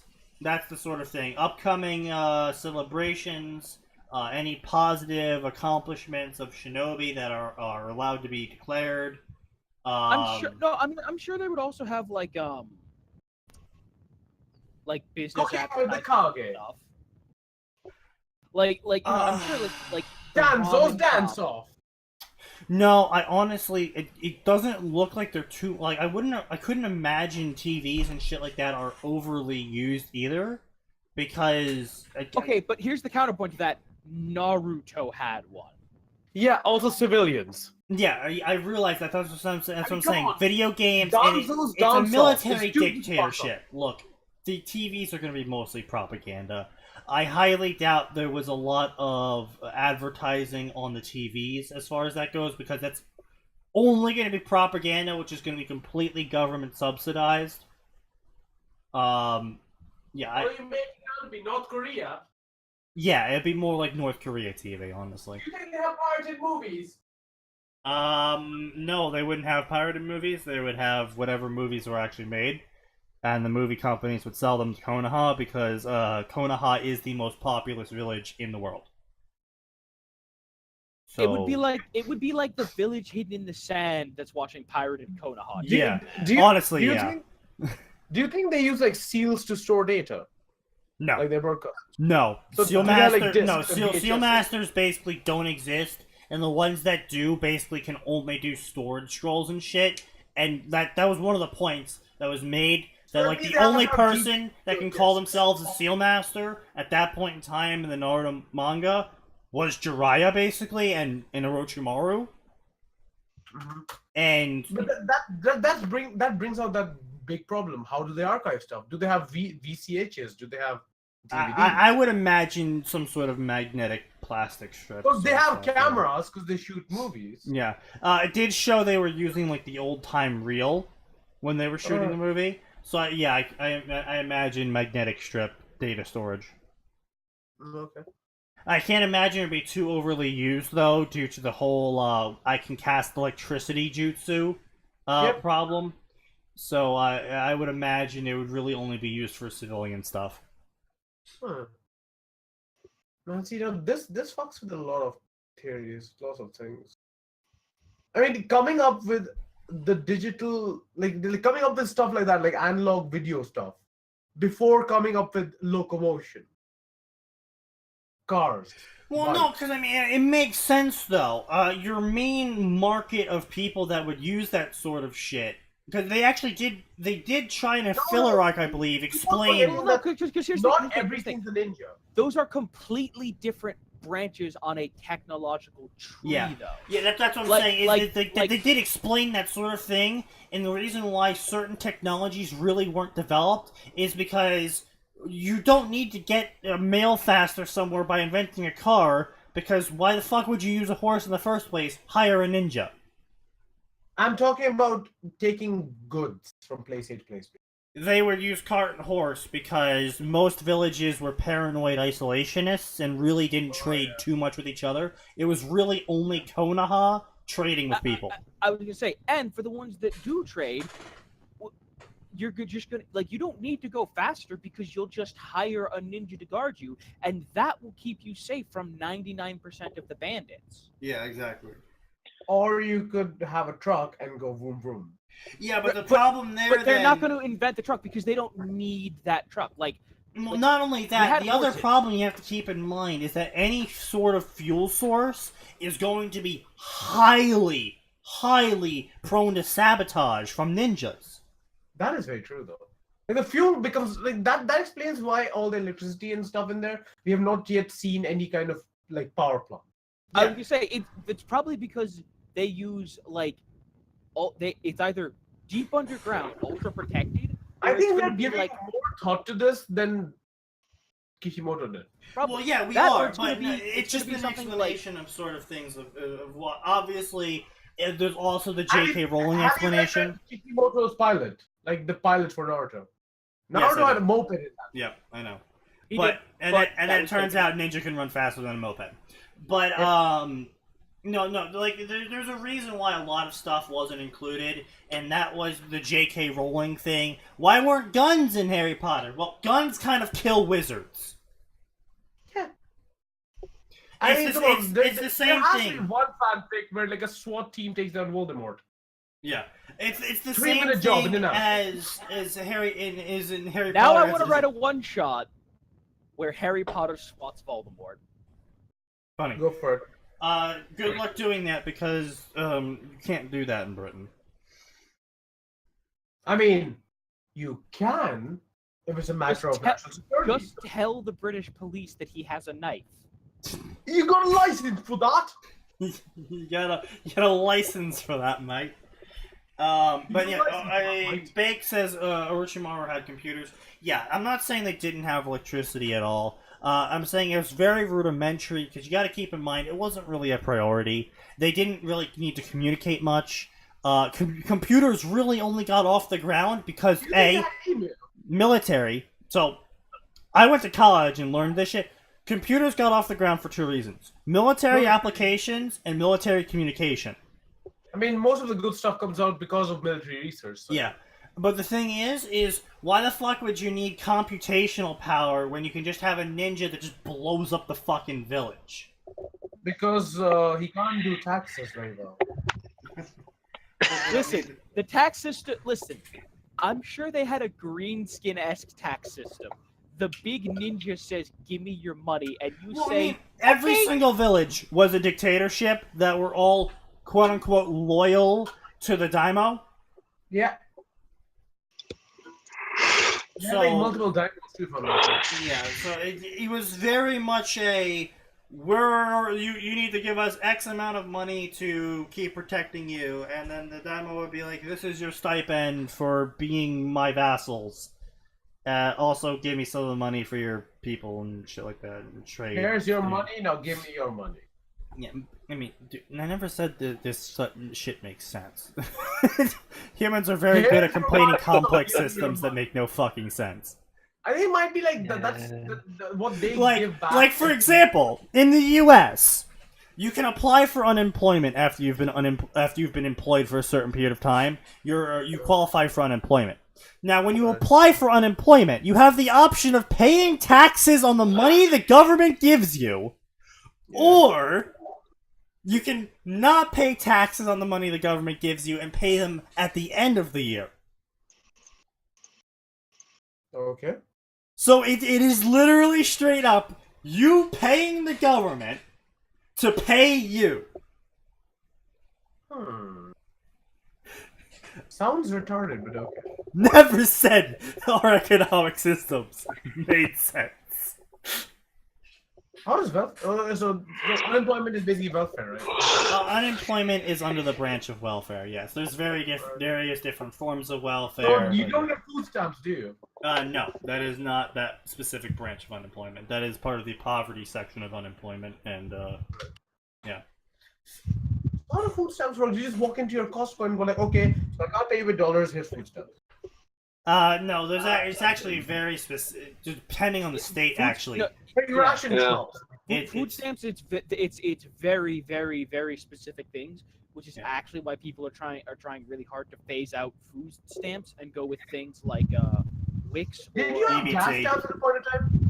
Like when the gas prices hit, you had like gas stamps and shit. No, there's no gas stamps. I remember it being. No, Sneaky. He's probably referring to the gas crisis during World War II. Max, you want to stop heavy breathing into your mic? That was a yawn. Anyway, so the gas crisis was, what would happen was they were rationing gasoline because they needed it to run the tanks. The World War, yeah. But so what that amounted to was you would get a card and that would it would say like Monday, Wednesday, and Friday, or Tuesday, Thursday, Saturday, like. And it's like, okay, you can buy gas on those days. And it was a certain amount, had exceptions. What I like remember farmers was could buy gas more frequently because they have to run their tractor because food and whatnot. Yeah. How did the gas crisis even end? What do you mean? World War II ended. Yeah, the gas rationing ended once World War II was over. Yeah, let's be clear. It wasn't a gas crisis. It was gas rationing for the military. It wasn't. Yeah, it was a redirection of we're out of gas. It was the government is buying. So basically, it's not really even that. Basically, the U.S. has a lot of what's the best term for it? Not stipulation. It has a lot of Max, help me think of the word here. Contingencies. Is that contingencies? Yeah, I guess you could call it. It has a lot of shit written up for. There's different levels to the American war system. When America enters a full total war mode, basically everything becomes ration. Factories are converted to military application. But doesn't every country have those? Like, your factory will now make war machines. Yes, this is actually part of our every factory that is currently built in America is required to within 3 months be able to be converted. Yeah, it's the same thing in India, same thing in UK. Yeah. But it's a system that basically says when we enter full war mode, X amount of population must do these jobs, and these people will be drafted first, and then these people, and then these people. And these factories will be repurposed to do dodging this. the draft, bro. All right. Yeah. And there's a whole bunch of shit. The feminists don't know about. Yeah. It's actually fairly impressive overall. Do you think they have draft? Oh, they do have drafting in Naruto, right? Well, I mean, it's a military. During wartime. Well, no, it's a military dictatorship. Basically, anyone that has enough chakra to fight does. Yeah, but then again, if you fail the school, they'll just kick you the fuck out. Well, yeah, if you fail the school, you kick the fuck out. People actually want to be ninja. So, yeah. Yeah, but it's also a military dictatorship, so if the military dictatorship says you have enough chakra, we need the people, you become a ninja regardless. If you failed the school or not. Yeah. And for the most part, it's kind of benevolent, though. Unless you're talking about Eva. That's not benevolent. Yeah, but... Honestly, that's something a lot of Naruto fans forget, that this is a military dictatorship. Yeah, they go like, oh, they're the civilian council. Why? But anyway, so this is a dumb story that for some reason, Naruto, he gets the Sekirei. Naruto will only have 2 Sekirei, Musabi and Kusuno. I'm not changing this at all. Isn't one of them a kid? Yes, she's like 9. Naruto's romantic pairing will be solely Musabi. Wow, that's impressive. A non-harem Sekirei story. Non-Sekirei harem story.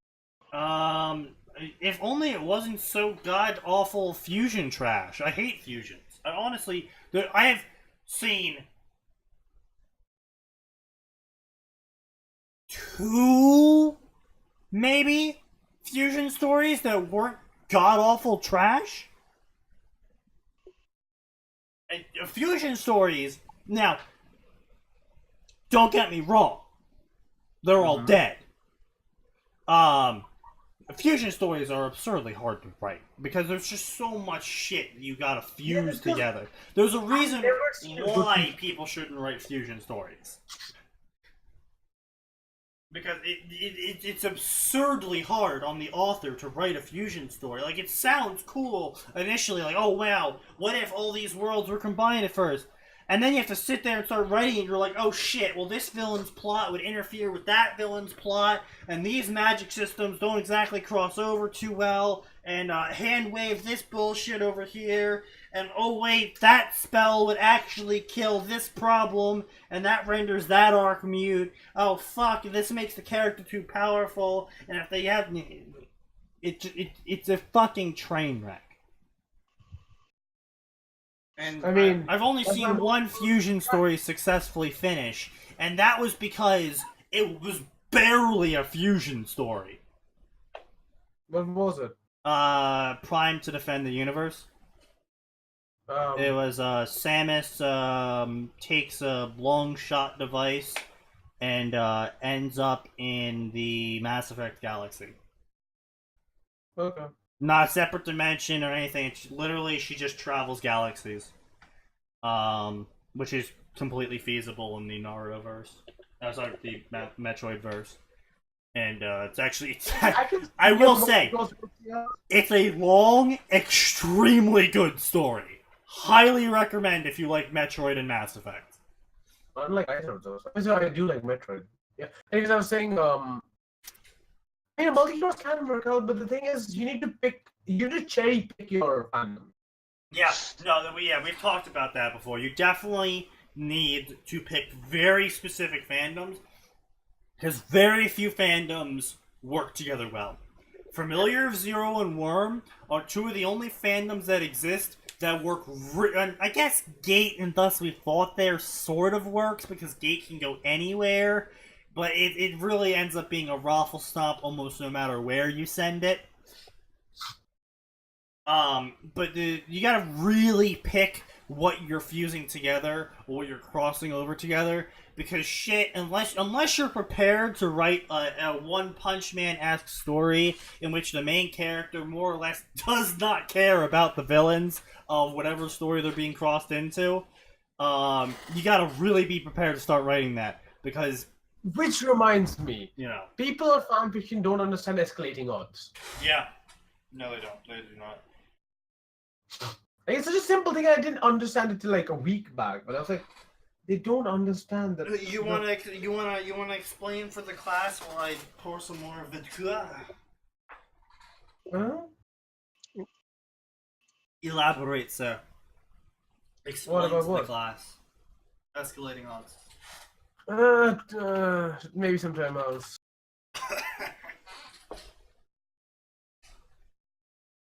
But yeah. Anyway, so I'm currently too drunk to explain something that fucking. I know that feeling.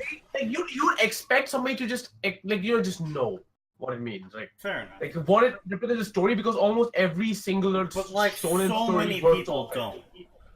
Yeah. But like, sorry, Isley. We'll cover your story next time. I promise.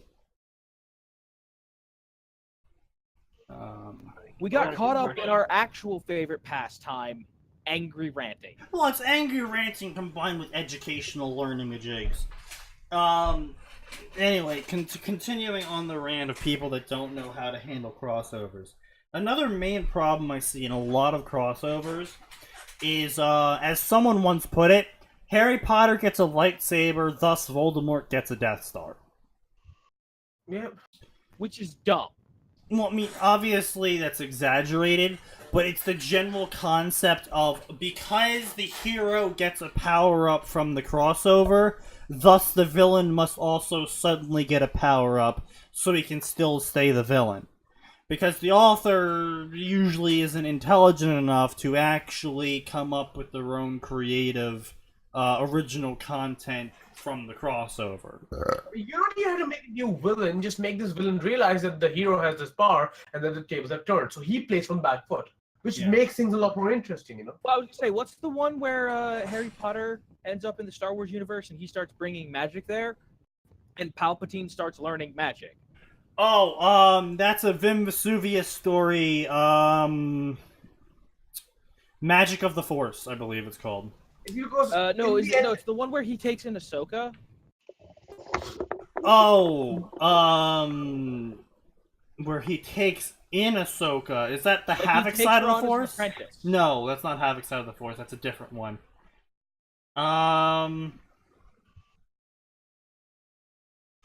man, the Look, more I see anyway, of the Sith, point is, I still haven't found what I'm looking for. that's it. I still But haven't that found one. The Palpatine point doesn't is- learn magic in that one. No, but he kind of does. Like, he starts learning other ways to use the Force. Like, he starts doing things like casting fire. Ah, right, yes. PK fire.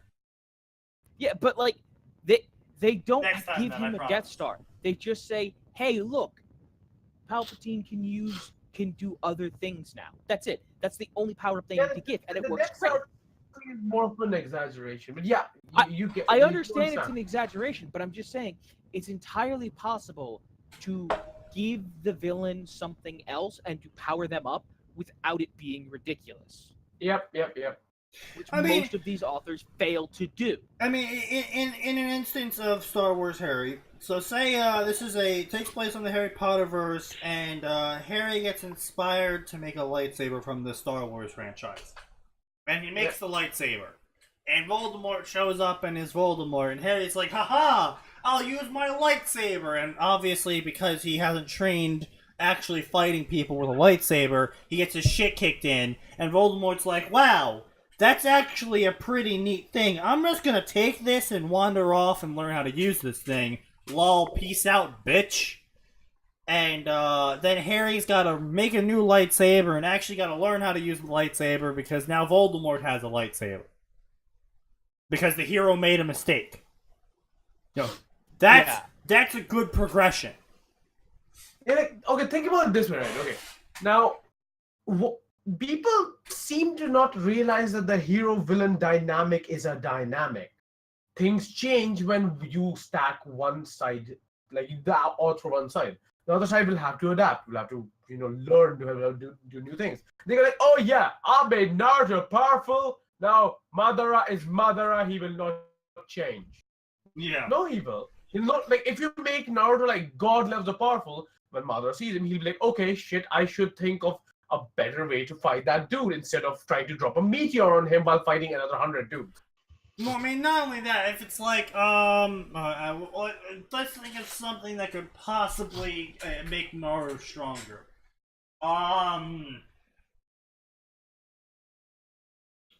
Naruto gets Super Saiyan. Let's just fucking throw that out there. Yeah.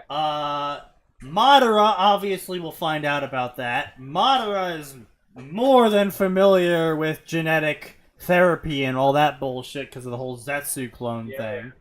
So Madara injects himself with the Saiyan DNA and trains himself to be a Saiyan. Yep. Like, that's the sort of thing you need to do. Yeah. And I was gonna say, and as far as crossovers go, giving Naruto Super Saiyan powers would work great because what doesn't kill a Saiyan makes them stronger. And what is Naruto doing all the fucking time? Dying! If only. But yeah, no, the other thing is, this is something I see really often in Worm, is Taylor shows up with a power and she beats the Endbringer with it. Except the Endbringers are strong enough to destroy the solar system. Like the Endbringers are sandbagging hard. Those are the things on your background, right? Yeah, those guys in my background. One of them just looks like something out of Resistance too. They sandbag absurdly hard. One is Sephiroth, And it is and one is a canon. car from Yu-Gi-Oh! It is canon that as the threat they face is growing in strength, no, threat, quote unquote, they also raise what they can do. I mean, it's like the counterforce argument for Fate, right? Like, counter guardians are just as strong as what they need to fuck up. Yeah, we saw Because what happens I am when someone shows up with the ability to hurt them. They stop sandbagging and just kick the living shit out of that person. But no, in Worm, the Endbringers specifically sandbag because that's what Eidolon told them to do. Because what he wanted was a good fight that he can prove his worth against. So they will always fight equal to the amount of power the opposing force can show. Also to win. So Yeah, I mean, see, a battle of skills and a battle of E-power dick measuring, which one do you think will be more fun to read? in what?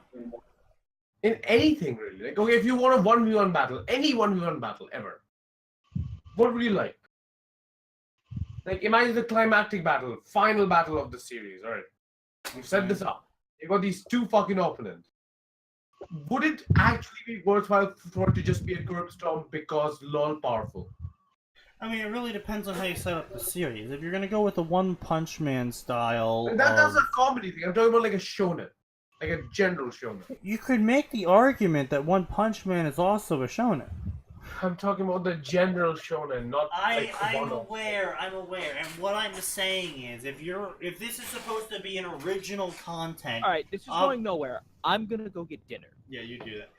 And what I'm saying is, if this is going to be an original content, completely original shit, then not. Yeah. Obviously, you don't want it to be a raffle stomp. Unless you want to have a twist where it turns out the super big bad guy was actually weak all along, and that's why he was manipulating everything from the background, because he couldn't actually stand up to the hero in a fight. Yeah, but in something like that, the penultimate boss becomes the main boss. So. Yes, I know. But obviously, if this is going to be original content, it shouldn't be a raffle stop. If this is going to be fan fiction, there's a lot more leeway in what you can do with the final boss battle because it's fan fiction, because everyone knows how the canon ends, everyone knows what the boss is like already. They're turning to fan fiction for something else. They're turning to fan fiction for a different path. They're not looking for a rehash, usually. See, as far as I can tell, basically from what I've written to Lois, people like contests of skill. They don't. They will enjoy like the one-off curb stomp. But like, if you're able to write like, a good fight with two people of equal caliber, they fucking eat that shit up. Of course. You could spread it over 8 chapters, 9 chapters. They fucking eat that shit up. Yes. That reminds me, it's a fair ways off, but do you think Psyker Power, since they alter reality, would be able to hurt an Endbringer? Well, the thing with Endbringers, again, is that they are multi-layered. Think of an onion. They have a lot of layers, and the layers get thicker as you get... Drunk out of curiosity? Yes! We are both drunk. Yes, we're both drunk. Okay, I'm gonna let you two keep rambling on your own then. I'm just gonna go. You see, Endbringers are like an onion. Oh, God. Just try not to get blackout drunk. And are also very good with fight. Everyone cries when you cut one. Rest in peace, man. But yeah, basically the thing. You like well-written godlike Naruto fake? Think about it this way. If it's a godlike Naruto, don't put him with the baby chumps of the class. Yeah. Don't do that. If you want somebody of one power level to play to his strengths, put him with other people of the same power level. That's what I said. But, like in D times D, if you have like, let's say a god like Naruto or like a god like Issei, yeah, make him fight the fucking gods or team up with them. Don't put him into Rios' spirit and be like, oh hey, you know that really powerful thing that can destroy worlds? And it's that powerful. Oh hey, Issei can shoot laser beams of god killing. Let's make him fight Riser. Isn't that gonna be fun? No. Yeah, man. And like he should be subservient to what's her name? The booby lady. Yeah. Now he's over See, there. that's The thing actually is- why I really enjoyed Demon Lord's Hero, in which Hey. Shiro fights one of the Phoenix family, and it's just like, hey, all these swords that are like death powered. Yeah, he basically brought out the fucking Grim Reaper scythe at the end of it. I love that shit. that was a fantastic fight. This is why I love Don't Bother Me, I'm watching porn. So go away, I'm watching porn. Because it works with the Issei that's already gone through his entire like puberty phase, but is the same age as when canon begins. And he's completely disillusioned with the fucking world. He's like, I don't want anything to do with any of you. Right. But if you fucking try to do shit, I'm gonna punch your fucking shit out.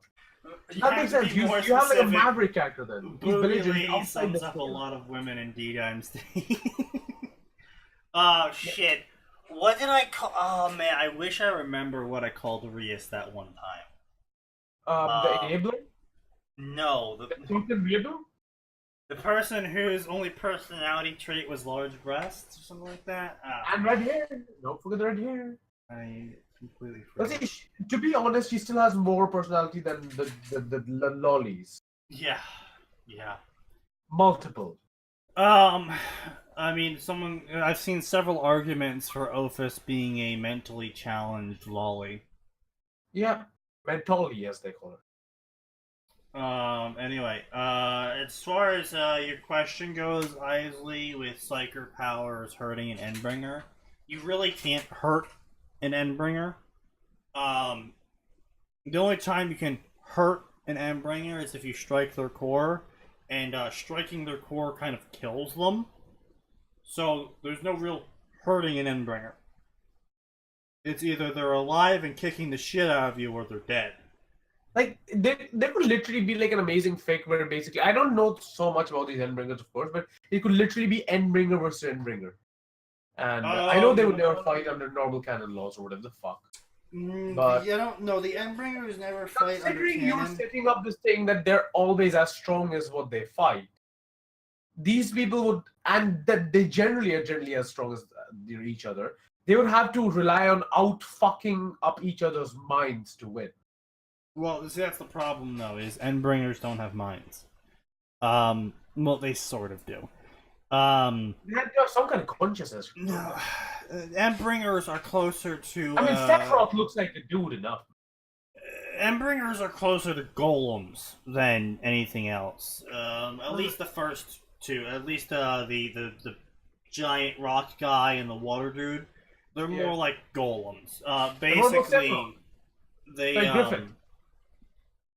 Yeah, she, however, her purview is messing with the mind, and because she needs to mess with mind, she's got a lot more self-thought, because she needs to understand the concept of free will and the various psychological traumas that humans can have, and she needs to understand the human psyche. So to do that, she needs to actually be able to think.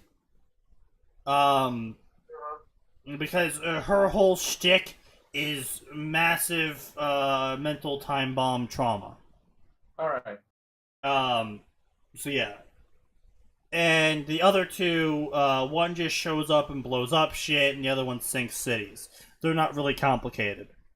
Yeah, I mean, they don't. But in canon, the Smurg, as the winged woman is called, does make a deal with one of the. What is this guy's name? So you got Behemoth, which is the big dude, the big rock man. His purview of power is energy. Anything that's energy, he controls. Water dude is Leviathan. Anything that's water, he controls, Alright. including blood. So yeah, at one point he does just start exploding people by Alright. forcing the blood out of them. Uh-huh. And then there's the Smurg, whose purview is future sight and past sight and mental trauma. Alright. And she targets specifically anyone that can make the world better. So if someone triggers with the power to make infinite free water that's clean and doesn't cost any resources to run, she comes and fucks them up, and now they can make clouds of toxic miasma. Basically, she just turns whatever they do into a negative. Alright. Makes a lot of The only sense. drawback of the Smurg isn't she can't see the present. Yeah, but she sees like I'm literally actually a looking at second. fan art for the Smurg now, and there's literally everybody draws her wings like Sephiroth's wings. Literally, what the fuck? That's because they're all based off of the Bible. Because they were shaped, No, I mean Sephiroth from Final Fantasy 7. which is based off of the Bible. Yeah, the Sephiroth, yeah. Wait, no, that's Hebrew mythology, not the Bible. The Bible includes the Old Testament. Alright, that makes sense. Yeah. Um, Like the entire like Kabbalah theory, basically everything. So yeah, that's where the Sephiroth comes from, the world tree. So anyway, the thing is that they are golems, like I said, and their actual existence is a core located in their body And who somewhere. created them? What created them? So spoiler alerts. Well, you really should have read Actually, the story by now. don't. I'm actually planning to read this at some point. Okay, you really should read the story. It's really good. It's a big surprise. I just can't get myself to like start out because it's like for some reason. Okay, yeah. The main problem with starting out with Worm is that it's really fucking edgy. Yeah, that's kind of- Wild Bow has self-admitted that he does in fact have prejudice against authority. Yeah. So pretty much all the authority figures in Worm are grossly incompetent. Sometimes not through their own will, but just like, oh, I can't do anything because bureaucracy, which, while sometimes true, you would think would have been fixed by now, but more or less, pretty much all the authority figures are grossly incompetent. Shh, Isley, don't spoil things. Massive space film. Alright. So basically, they're made by Sin from Final Fantasy X. Yes. Alright. The thing is, the entire thing reeks of JRPG for some reason. That's why I think I'm not reading it right now. Yeah. Honestly, it And takes by a lot of, JRPG, I mean Final Fantasy VIII. it takes a lot of inspiration from shit that was already on the market. Well, that makes sense. I mean, you can't write something completely original because that just doesn't exist. But yeah, anyway, so back to the original question of can psychers affect endlingers? The answer is a no. The psychic power is heavily dependent Could they on... fight the Chaos Gods?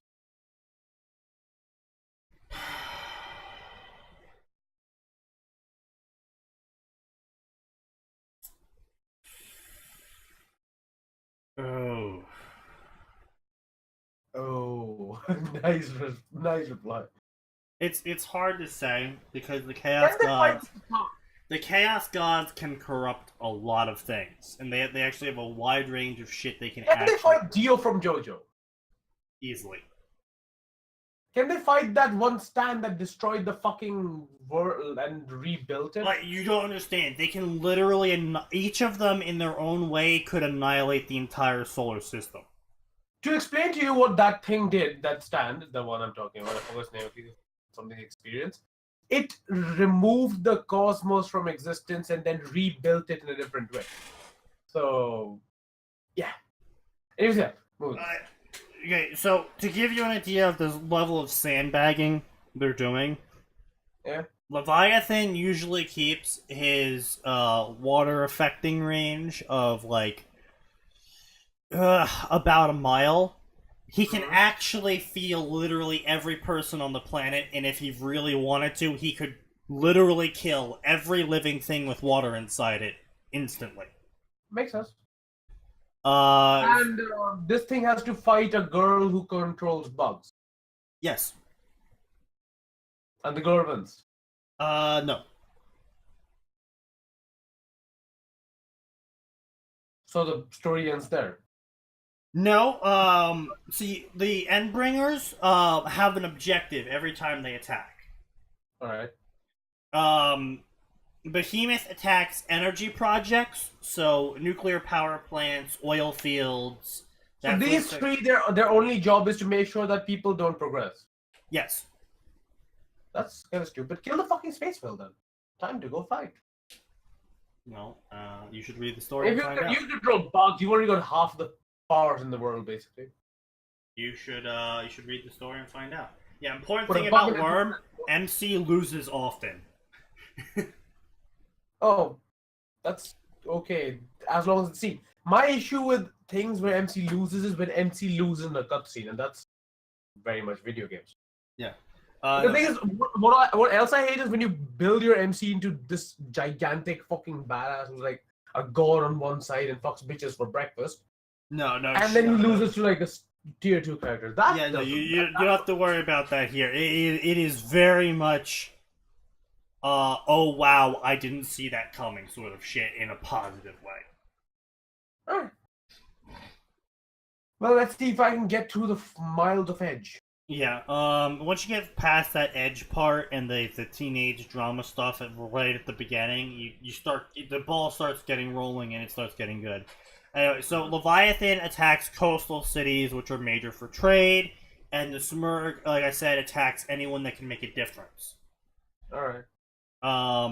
So anytime someone comes up with a project to terraform the world, that the areas of the world that have been lost to, nuclear radiation or something, she comes in and makes their project basically the inverse of whatever. Yeah. But they're there for a very specific reason, and once they accomplish that reason, they leave. Yeah. Or when Zion shows up, then they also leave. Zion? Zion's a character in the story. Is he powerful? What is he? He's known as the Golden God. Alright. And he's like, good dude. He's basically Naruto. Let's call him true neutral. Alright. Also, what is this? Ziz is the smart. It's just another name for him. Right. Other than that, no, they are. It's an interesting dynamic he's set up. It sort of makes sense. Most of Worm goes, okay, fine, I'll believe that. There's a lot of, okay, fine, I'll believe that in Worm.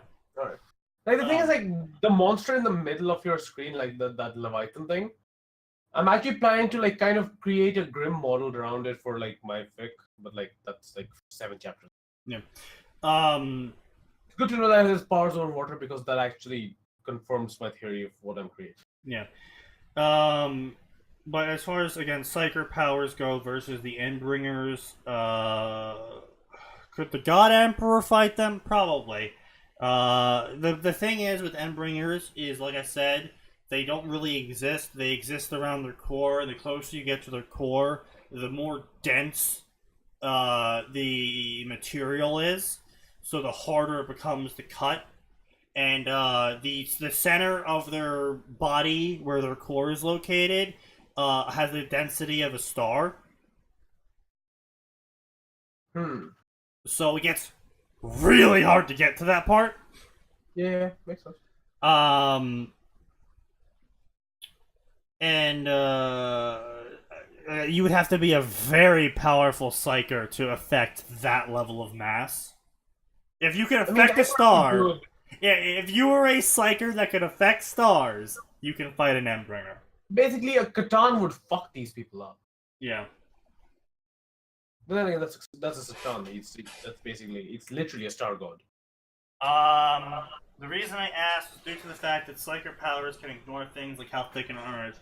Yeah, but the problem with Psyker powers is that they're both dependent on will of both parties, and fairly hand wavy. Yeah. Sometimes the Emperor would probably be able to hold their own. The Chaos Gods would be able to hold their own. Like I said, again, the main problem with the Endbringers is that they are reactionary in terms of the force they can deliver, and they have an immense amount of density to them. So just because you can hit what's behind the armor, because, like, Psyker power is ignoring how thick the armor is. It's not actually ignoring the armor. It's hitting the person inside the armor through their soul or their mind or their concept of existence.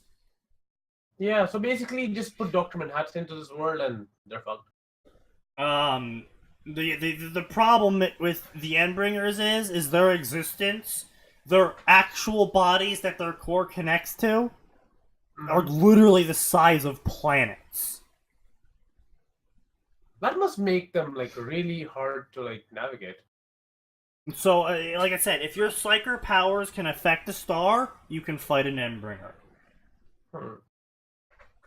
And, now, don't get me wrong, you can write excellent fights with an Endbringer, like using the Psyker power to freeze the Endbringer. The Endbringer will allow it. Like I said, they only react to the amount of force you can level against them. So they'll allow you for 5 seconds to freeze them in place with your Psyker power. Once. So any insta-kill attack would basically end them. I mean, if the insta-kill attack attacks the concept of existence, yeah. yes. If the concept of existence is attacked, then yes, it will kill them. But if it's like, explosion or basically any energy or anything that wouldn't insta-kill a star wouldn't work on an Endbringer. Because at one point they do have a large portion of Leviathan get literally blasted off by an energy beam, and his skeleton just keeps moving like nothing happened because nothing did happen. His entire existence is a golem. He doesn't actually have flesh and blood. The most I know of this entire series is because Ryugi uses it as a fuck ton of inspiration for his fic. Yeah. But yeah. And then we have Scion. Yeah. That was Behemoth that got blasted off? No, that was Leviathan. Behemoth is, Behemoth is energy based. And I know they did that time bomb against him. But I'm not quite sure. Time bomb is the literal bomb made out of time or just... Yeah, a literal bomb made out of time. Right. I have no idea how that would work. Just entropy, I guess? What fic does Ryugi use Worm as an inspiration for? The games we play. One of my most despised fics because... Again, Sneaky can't take anything outside of the basic realms of fiction. It's okay. I give him credit for what he did with the fic, but I hate how he executed it. I dislike the characters and how he wrote them. As it is. I still rather like the games we play. I didn't say it was a bad fic. I give him credit for it. Like, I love it because, of course, I'm an architect type. I like creating systems and worlds and stuff like that. So, I just didn't like the pacing. Really hits me. Sneaky is more of a characters person, and the character interaction that fucking fic is, let's be honest, kind of mediocre. Yeah. Which is why in the fic that me and him are writing, I let him handle all like the actual like character stuff. I just write action scenes. Pretty much. Yeah. Anyway, I hope we answered all your questions, Isley. Because if so, I love how we have 8 people now apparently here. Now that we're just sitting here talking about various concepts in fan fiction, and not actually. I mean, it's the thing, right? And not it's the talk show. You're doing talking. Yeah. Now that we're doing the talking part of the talk show. See, that's the thing. You remove Max and Atin, you get a stress-free. You think it's a stress-free environment that's conducive to conversation like this. Well, no, and not even that. It's when I can actually talk to the audience that I get to go waffle on about shit. Is when I get to spout my opinions that are more than also not wrong. The opinion. Yeah, opinions are like an asshole. Everyone has one. They're all shit. I don't think that's a saying, but okay. Ha ha ha, this is the first time in over a month I managed to get you guys to go over the time limit. It's been quite a while. Look, I've never been against them going past 9 o'clock. The 9 o'clock limit was Max and Atin, and that's because those two are fucking pussy-ass bitches who don't know how to run a channel. I mean, do you? I know I need to put a lot of effort in, make a lot of content to get a channel even interesting for people to watch and dedicate time to. Makes sense. Makes sense. Because we originally started two idiots and a Suthner as a gaming channel where we played a lot of games and had commentary in between, and a lot of co-op games and shit. And we had several series going, and then Max and Nat were just like, yeah, well, I don't really feel like playing that today. And then Max was like, oh, well, I really don't feel like editing that stuff together today. And so they wouldn't show up for the co-op games, and no one would compile the footage. Because Max is the one that owns all the video compilation programs. Oh, right. That makes sense. See, I just believe that, when you decentralize the mode of actually, like, making your videos and stuff, it just kind of all falls apart. Well, It has to be one person doing all of the, like, all the wet work, and the other two, like, if you want 3 people, the other two doing, like, all of the other.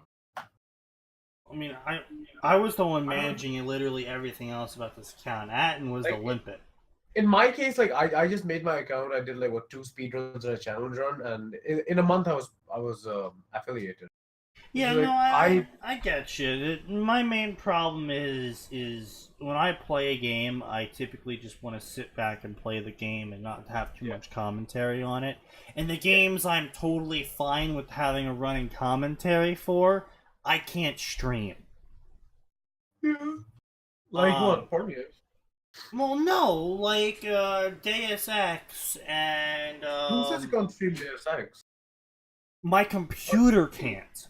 I don't have the equipment to handle Play it on, streaming like, it. like, honestly, I'd sell you my I'd send you my Elgato, but like you're in the States. No, That no, just takes a no, while. no, you don't understand. I don't have the graphics card that can handle rendering the Maybe, game and okay. streaming it. Do you know how the Elgato works, right? No, I don't. It gives you it basically turns your, like, the entire, like, output into a video stream that it then just directly links back to your PC. So you're technically getting your video stream through a USB. Basically, it's just kind of video capturing your screen instead of actually, like, rendering it and sending it through. That's what Elgato does. That's why, like, it's used. That's why, like, you can put it on something like, let's say, a PlayStation and still do recording. But it just makes it a video stream. I know that, but the problem is that I can't stream because the OBS does the exact same thing that the Elgato does, except it's also it's using the same graphics card it's using to export the video to the stream that it's using to render the game. Yeah, but isn't the video update, like, isn't the video uploading and everything, like, most of it's just handled by the CPU. The GPU handles it. No, it's actually that was Elgato yeah. gives There you. is some CPU is involved in it, but it also taxes the GPU. Yeah, that's what I said. Like, the Elgato takes away that extra GPU usage because you're basically getting a pre-rendered stream. Okay, well That's why, like, I've got like a 980 Ti, but I've got like an i5. So I shouldn't be able to stream it all. Yet I was streaming all that shit at, like, full, like, high quality. well, no, That's because of the streaming isn't too CPU taxing. The only time streaming is CPU taxing is when you're also recording it. Yeah. Or rescaling it. Basically, like, but though every single, like, professional streamer, like, anybody who's doing anything, they generally have like an Elgato or basically a video capture. Makes it work easy. Yeah, Especially like external ones. yeah. That's the one I have. I don't have any USB slots left. I'm using a lot of USB slots for various headsets and wired mics and I actually don't have any USB. But do you have like a full fucking recording studio setup? Basically, yeah. No. Put a lot of time and make a lot of content. You might be able to make up the vids Pewd does. in your whole career. Yeah, depressing. I mean, I don't fault PewDiePie for it. He worked the system and it worked out for him. And now that he has a dedicated user base, he just does whatever. I mean, I give a lot of people do not realize, that the standards change once you have a user base. Yep. The thing is that his user base is now tapping into a new demographic, which is why he's growing again. Yeah, that too. But like also like Sargon of Akkad. Oh, He God, used to struggle. make shit tons of videos. But now he can get away with making, one a week. 1, 2 a week. And focusing on a lot of other stuff. I mean, he's still making videos. He's still doing live streams. But he's doing a lot more IRL stuff now in terms of what he's doing than he is doing videos now.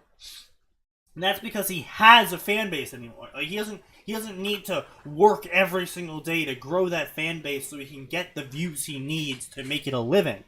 He has that now. Like, Yep. so he doesn't need to put in the obscene levels of work that it requires. Like, PewDiePie, yeah, he makes a video every day, but it's basically a shit post. Yep. PewDiePie! Other people out there, fucking Tabascus, Yogscast. Wait, didn't Tabasco just kind of get fucked over because of the child rape shit? Yeah, he did. But the point being is that, all these popular people. I'm just glad that Smosh is dead. Yeah, all these popular people used to, when they started, made shitloads of content. Because they just needed to get their videos out there. They needed to attract as many people as possible with every video so they could get more and more people each video. I mean, I think the guy who gamed the system the best was Ray William Johnson, who literally just created videos about other videos. Equals 3, yeah. Yeah. Like, it's one of those 4 horsemen of the apocalypse, like 4 channels that are so fucking dead and we are thankful for it. Yeah. Remember Ryan Higa? Who? Ryan Higa? No. I can't say his actual name because and Higa? yeah. That Yeah, one. I remember him. Like, at this point, the only reason he's popular is because people in the Southeast Asian areas have finally discovered who the fuck he is. Yeah. He was the first person who decided, oh yeah, relatable content. can be- Freddie Wong, he's a good example. That guy used to do videos every few days, and then he got super huge, and he doesn't do videos anymore at all, but he's still making a massive living. The thing is, these guys were able to capitalize on a market that didn't know that this shit existed. Well, it's not only that, it's they just had the right personalities at the right time, and they put the time and effort into it. Yeah, they definitely had to put time and effort, but the thing is, there's a really big luck factor. Yeah, no, Imagine- like I said, they were there at the right time with the right They personalities. were like the first person who ever wrote a harem. Yeah. And that's the thing that my esteemed partners don't quite understand. When they went into it, they thought, oh yeah, we'll just make some co-op videos, we'll get popular. And they didn't realize they would have to show up every other day to a co-op filming session in which we played games and talked about things. Because they wanted a life outside doing a job. Yep. And so we ended up not doing that, and I'm the one who came up with pretty much everything every single time. It would always be like, let's start a YouTube channel. I would be the one coming up with ideas for content. Oh, let's do a podcast. I'm the one who came up with this. So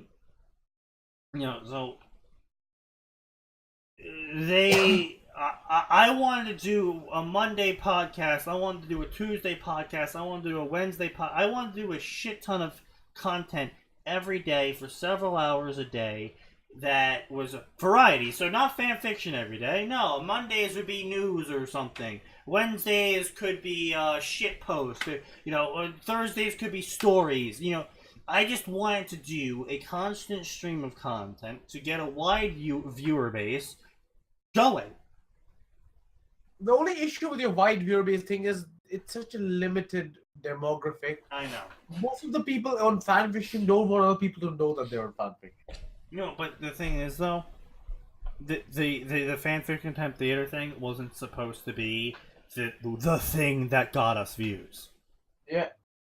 Fanfiction contempt theater was supposed to be us venting about our problems with fanfiction. And anything I want to share with the class? Yeah, I want to share with the class that the class can get fucked. I'm pretty sure they'd enjoy that. Huh? Yeah, they need it.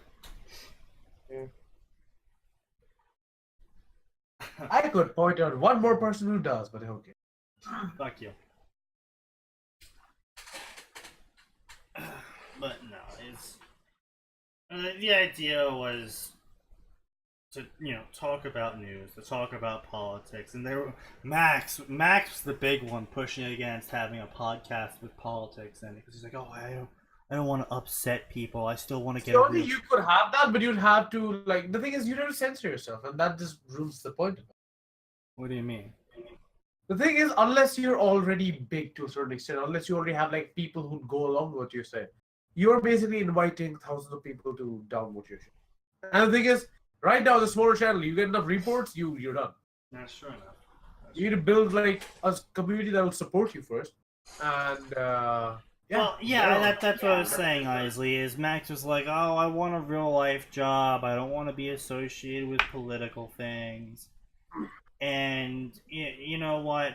Fuck the world if they think they can try and ruin me because I'm stating that freedom should be, free. People should be free to choose what they want in their lives. Anyway, apparently that's a controversial political opinion these days. Yep. Some people and can't that's handle part, opinions. we've already seen how, even in your fanfiction thing, you've seen exactly how left-wing generally. I know. It's the writer base is so left-wing and the reader base is so right-wing. It's lovely. It's actually fairly amusing, yeah. I think most of these left-wing writers have kind of stopped writing fanfics at this point. If you notice, there have not been any of those breakout authors on fanfic for almost 2 years now. There used to be you go in Naruto and you'd be like, oh, it's a story by the engulfing silence. That means it must be good. To a certain extent, legible, readable. This person has made this entire empire of stories. Then you see your core, he's made himself an empire in Ruby, stuff like that, right? Right. You don't see those authors come up anymore.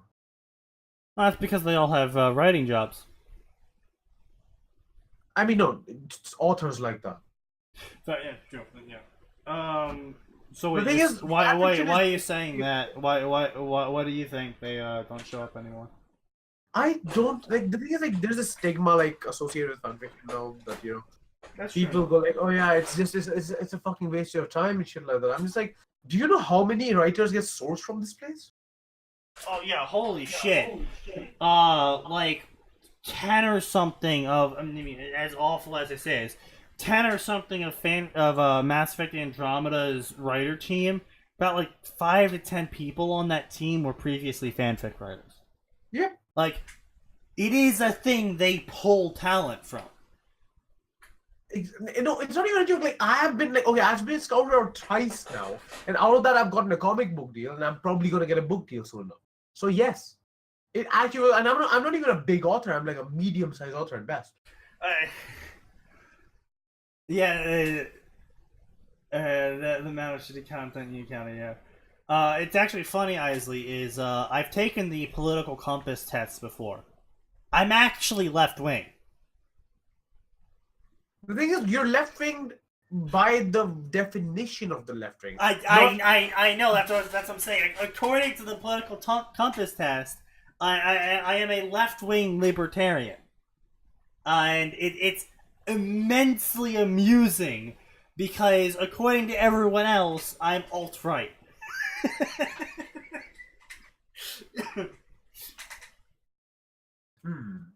Sounds liberal to me. Anyways, so that's what I'm saying basically. And if you ever want to make a living on fanfiction, you don't have to be a good writer. You just have to be a writer who can throw out 10,000 words a fucking month. Or a fucking week. If you could do that, people will pay you for it. if let's say you take the same story, the one we are writing, and turn it into like a 40 chapter thing, it will. I can guarantee you today it'll be the biggest thing on the fucking Ruby and Naruto crossover. People will start wanting to pay you to make more. Shit, I'm not kidding when I say this. I actually do. I mean, not for the money. I do want to write these stories. I do want to get them finished, and eventually, I do want to write my own original fiction. Isley, I cannot tell you that yet. At least not for the next 6 months. Yeah, You'll know because when. you're NDA. Huh? Yeah. NDA. On both, like the thing is, the Yeah. comic NDA is now over. It's called Anticton. It'll be out soon. The book one, it's gonna take some. Yeah. I haven't taken the test myself, but I consider myself fairly left-wing. Yeah, the alt-right thing is something I've heard very often as well. I shit you not, I have gotten into arguments with people where my position was, I think people should have the right to choose what they do with their lives and also suffer the consequences for their choices. It's like people like the current left wing. They want all the freedom, all the rights, but not They want responsibility. equity without any They don't. consequences. Yeah, they want That's what equity, they want. And yeah, no responsibilities.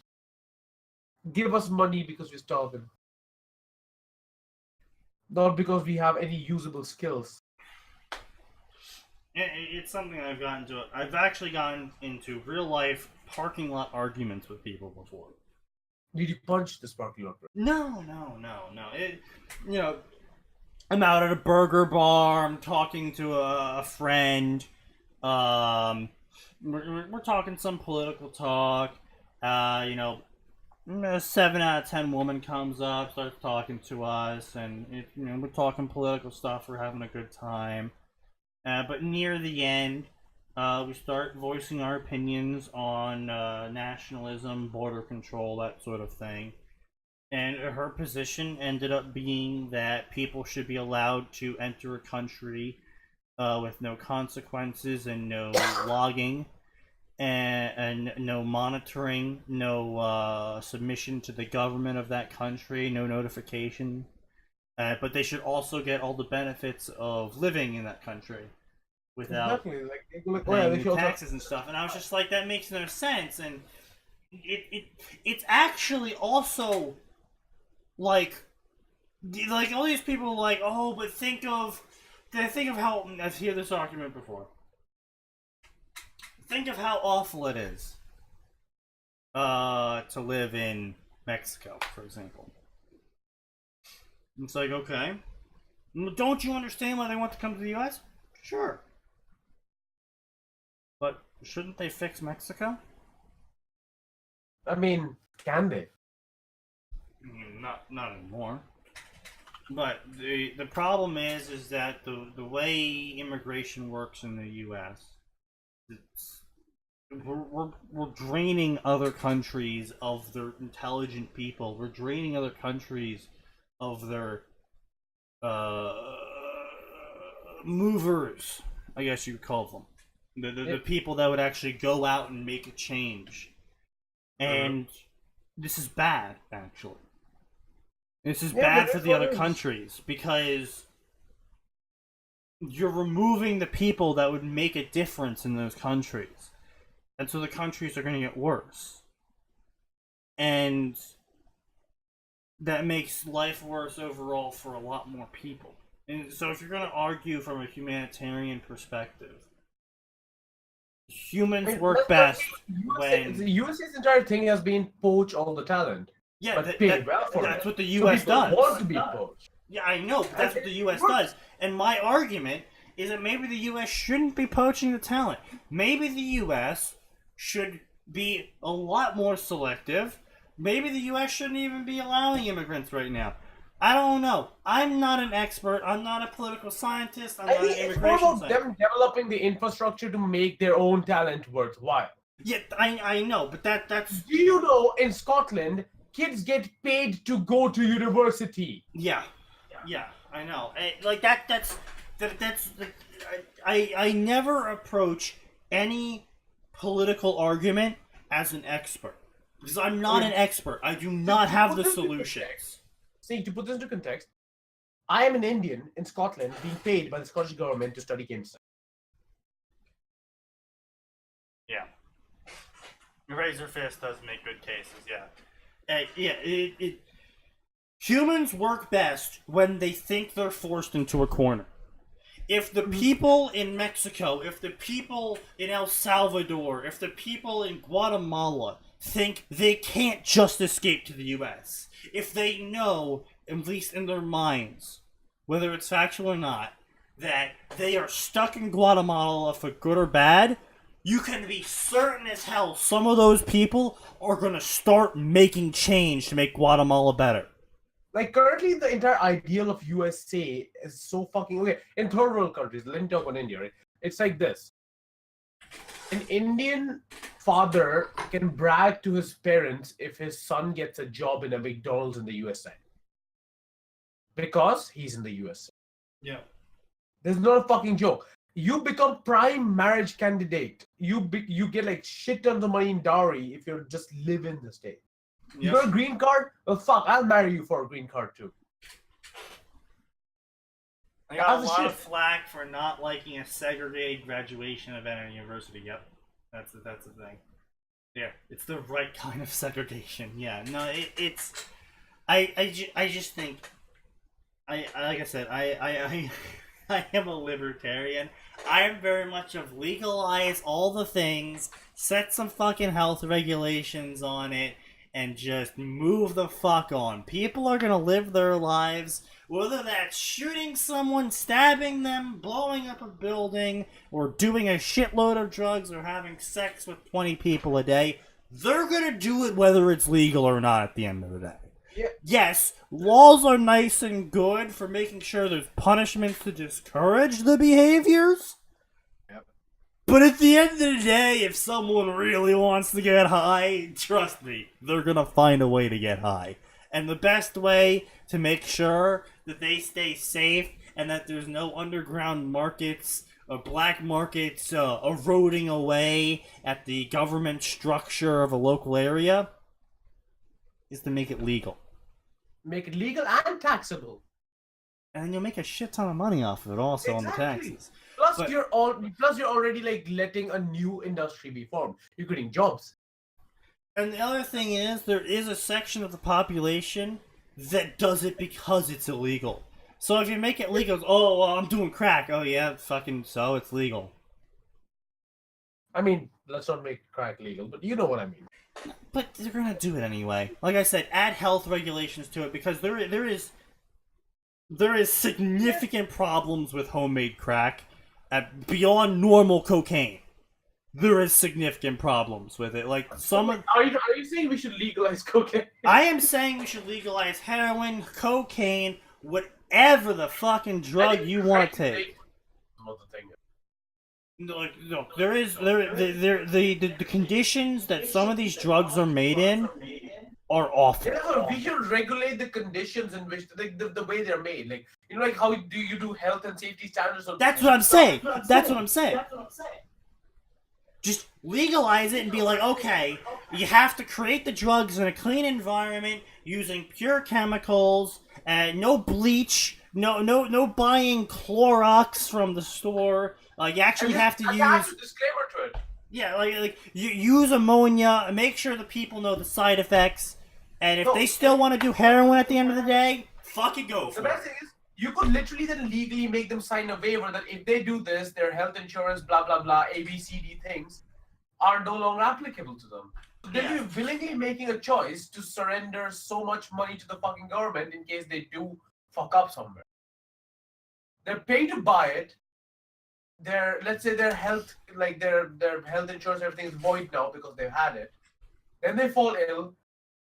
The companies are like just the fucking like business you get out of it. Exactly. No, and that's the other thing is a lot of people confuse health insurance and health care. Yep. That's a massive difference in the U.S.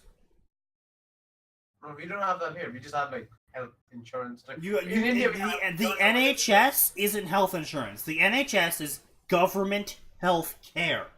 Pretty good though. I'm not saying it's not. I'm not saying national health care can't be. Yeah. But there is a difference between insurance and care. Insurance is that money you keep in the corner on a rainy day just in case something goes wrong. It's a fund you pay into with the idea that you will rarely, if ever, use it. And it is there to massively subsidize you in the event you do use it. Yep. It is not supposed to be a system with regular applicants of use. Yep. Health It's basically, care it's basically is. a war chest, but for illness. Yeah. An illness. My thoughts on Sargon of Akkad, he's doing Helix's work. Praise be Cat. A solid however many years of wars on drugs has made it very clear it's not working. Honestly, the government should declare a war on rich people, because that'll just make everyone richer, because anything the US government declares war on just gets worse.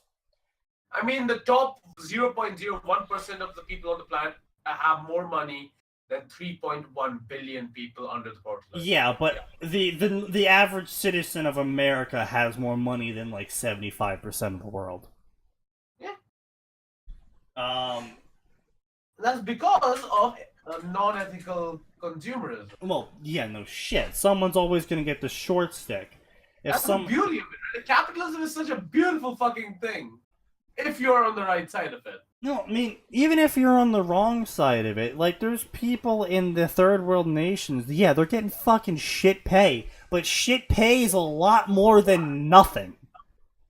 Yep. No, oh yeah, they're working for 20 cents. Okay. You're $7. You got like a minimum wage of what, like $7, I guess, something like that, right? Well, in most areas it's around $7, yeah. So, In India, you could use that money to live like a king. yeah, there is a fight for 15, as it's called, for making the minimum federal wage 15, which is 15 ridiculous. in India would be a fucking okay. To explain to you what 15 in India would be, that's approximately 20 years of work practice and then multiple promotions, maybe a master's degree. Yeah. Like, people just do not understand economics when they demand for a minimum wage of $15, which is ridiculous in itself. But, like, the people go, oh, they're making 20 cents for every hour they work, or they're making 7 cents for every hour they work. Yeah, that's actually terrible. That's disgusting what they're being paid. But in the area they're being paid that, fucking making $1 a day for their work, that's a lot of money. Yep. So in India, if you make $1 a day, you've already paid for 3 meals.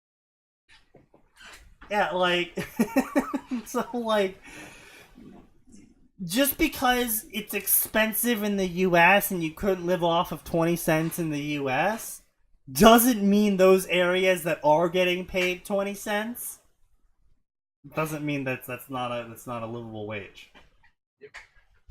Like, just to give you an idea, yeah. the amount of money I've earned here, and like when I go home, I can just literally do nothing for 3 years and be completely fine.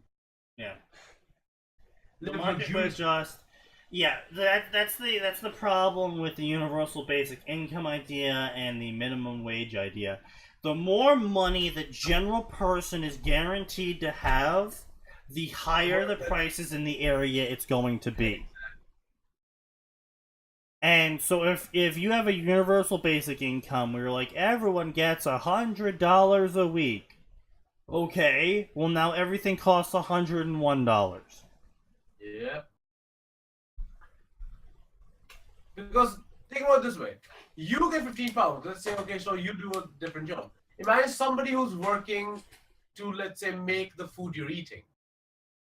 Now, he makes 15 pounds, which means he has to be paid more to do the same work, Yeah. which would normally resulted in the item. Well, yeah, and not only that, on top of that, there's also the after effects of everyone getting paid more money in the fight for 15 cases. So now everyone's getting paid more, but companies don't want to have that cut into their profit margins because that looks bad to the people that invested in them.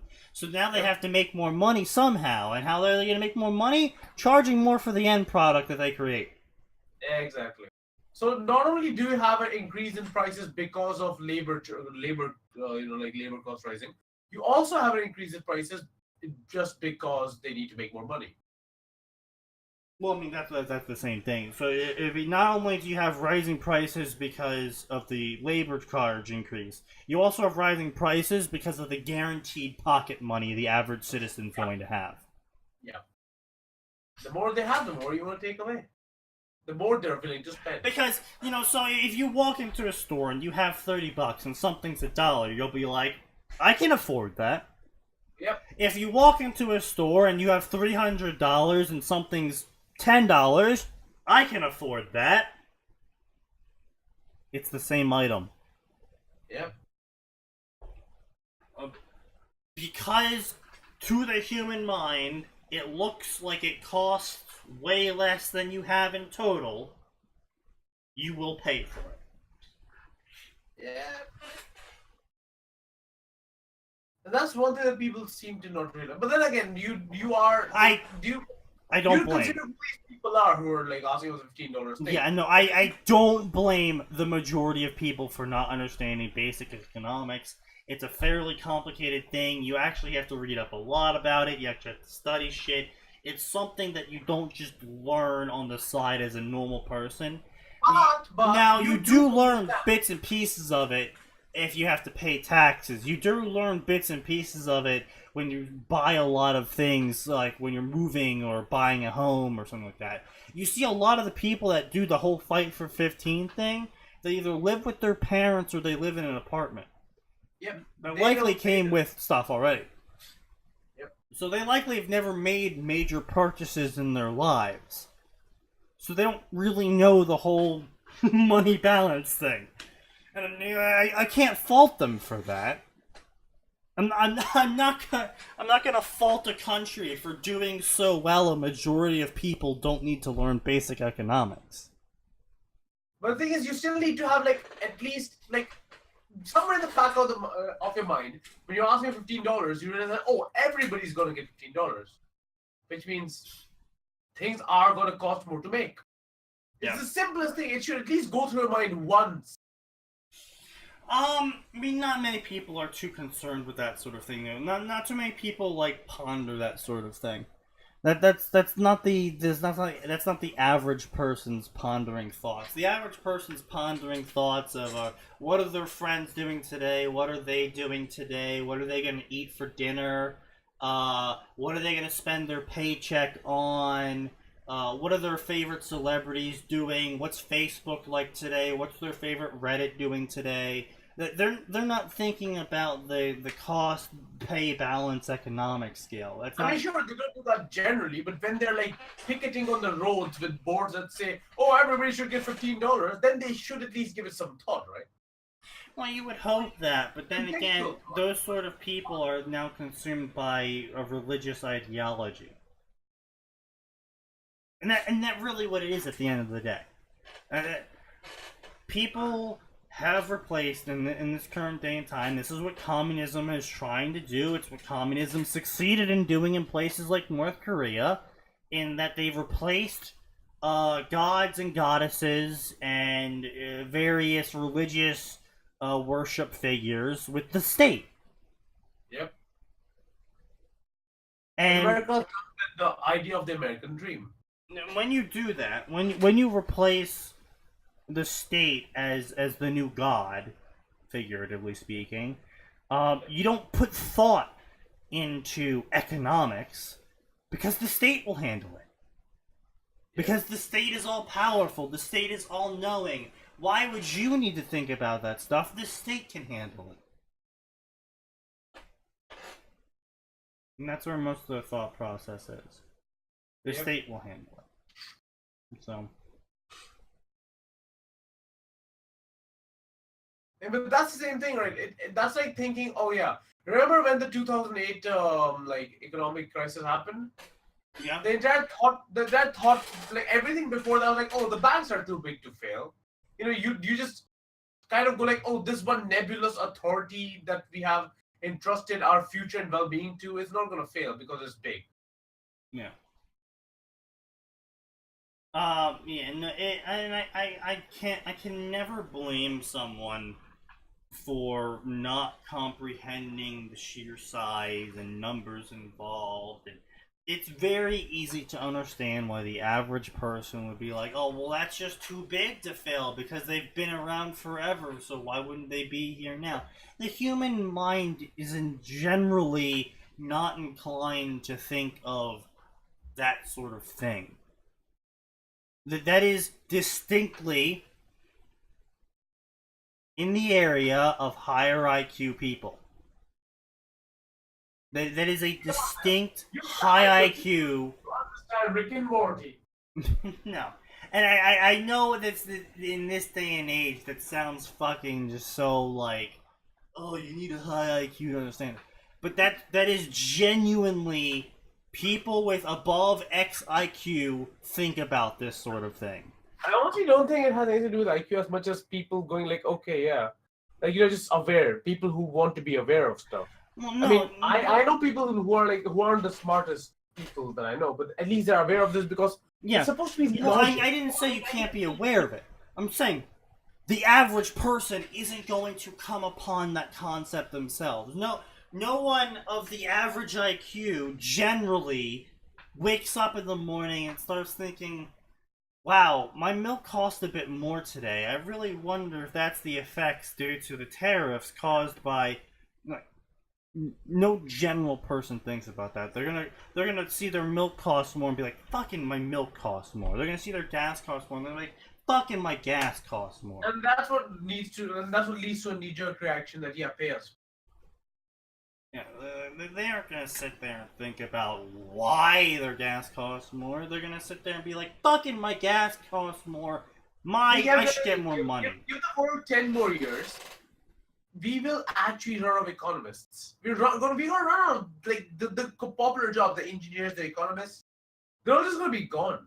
They're only going to be like specialists over there, and these will have to be mostly self-taught people that come from like every single like currently common practice of like all these scientific fields or STEM fields.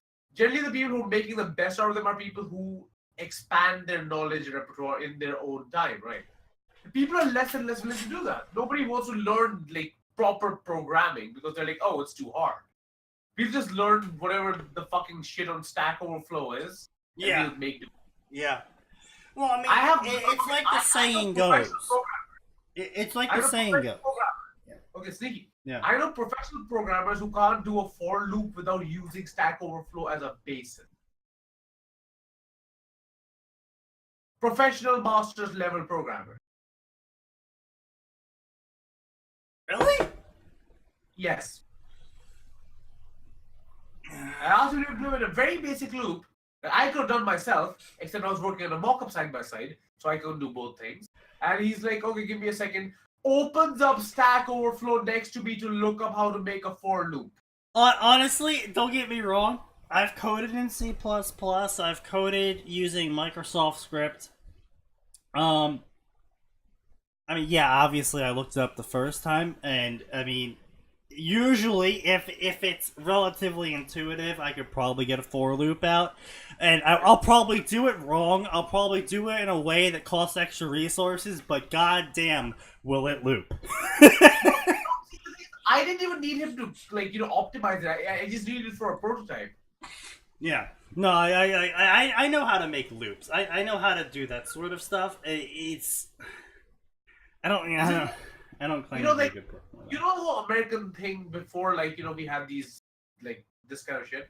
Was basically you teach yourself a trade and you make living using that trade, right? Well, I mean, that's what I was saying before, is it's a cycle. The world will always be in this cycle. Good times make weak men. Weak men make bad times. Bad times make strong men. Strong men make good times. And the general gist of it is when we are suffering, people will rise up, get good at something to alleviate the suffering and make things better. But because things are better, people are less motivated to make things better because things are already better. Why do we need to make it more better? And so, because of that, skills will degrade, learning will degrade, things in general will eventually fall apart because people aren't properly motivated to keep maintaining it at the same level because things are good. Why would we bother? Yeah, And eventually, shit will fall apart, things are bad again, and people will once more get their fucking noses, put them to the grindstone, learn this shit, and get better and make things better again. That's you just know how why everything so many works. of the people, like so much of the technological work these days is exported to, let's say, places like India and Singapore. Because shit The sucks people there and makes finally good money. catch on to the fact that engineering is good, that they can make stuff that can get them a shit ton of money. Yeah. And that's why, like, people go like, oh yeah, India superpower by 2020. Trust me. It's not even a fucking joke at this point. No, and the main thing is shit You'll like still be shitting our streets, but fuck, those streets will be nice. those streets will be paved in gold so the shit runs down them nicely. Melts down in summer. Actually, gold actually has a relatively high melting point. No, not gold, the shit. Oh, yes. Because, you know, gold is also very highly reflective. Yes. China is, funny you mentioned that, obviously China's actually collapsing in terms of their economic power. China's economic power, a key part of its major rise was its artificial investment. It put a lot of money into making basically ghost cities that generated a shit ton of jobs, that moved around a shit ton of money, and they printed a lot of money though. And this is artificial inflation of an economy, and it's going to backfire on them eventually because eventually they'll stop. They won't be able to build more cities. The jobs will stop. The massive unemployment. Things are already bad in the cities that are occupied. They've only been able to keep going at the current way they are by turning sections of their economy into unregulated capitalist messes. And I say capitalistic messes because the shit like the flooding of massive sections of China to build dams. Doesn't matter if the people used to live there. Doesn't matter that entire cities and villages were washed away to achieve these dams. But those dams were built. And they made energy out of them. I have Chinese roommates and they tell me proper horror stories about stuff. Yeah, shit is fucked there. And that's the only way the government's been able to hold on, and they're not going to be able to do it for much longer. Also, yeah, I had to tell you this like a long time back. So, do you know how India hates the left a lot, right? Yeah. Do you know where that stems from? Yeah, from the communist invasion? No, not even that, honestly. It goes further beyond. So, you know when India and Pakistan were... Don't worry, Isley, I'll always love you. Like, India and Pakistan were kind of like, you know, they were broken apart by Britain going away. So Right, and the whole Muslims wanted their own country thing, yeah. And Muslims kind of got two countries instead of one. They got Bangladesh on one side of it, yeah, and Pakistan on the other. So Pakistan definitely they just go like, so we have this starter fund kind of sort of stuff that was left behind by the British. We could use it to start industry and stuff like that, and set up like a nice little government based on like proper values and stuff, and have a nice little plan to go ahead and get industry into our country. Or we could literally follow that 60s movement that the USA is having with flower children. Yeah. You know, all the hippies and shit, right? That's what they did. India went into lockdown. India went like proper right-wing lockdown. They're like, okay, we're gonna make these companies. We're gonna start all this stuff. We're gonna start getting coal from fucking like from West Bengal. We're gonna set up like furnaces. We're gonna set up all these like companies that make steel, also companies that make concrete, companies that make clothing, stuff like that. So every basic need covered. So you can have like infrastructure to go forward, right? Right. So at this point, Afghanistan and shit like that, like there's like wars in the Middle East going on, right? As there always are. And people from Afghanistan decide that, you know what, we want refuge, so let's go to Pakistan, which at this point is the most leftist fucking hippie community in the world. So the people from that country go there, Pakistan, And guess what they do? They take over. Yeah. They changed the entire like democratic power system that they had like in store, which was basically like, very, very secular, very believing. And they turned it into a proper military regime and a proper Muslim regime. Right.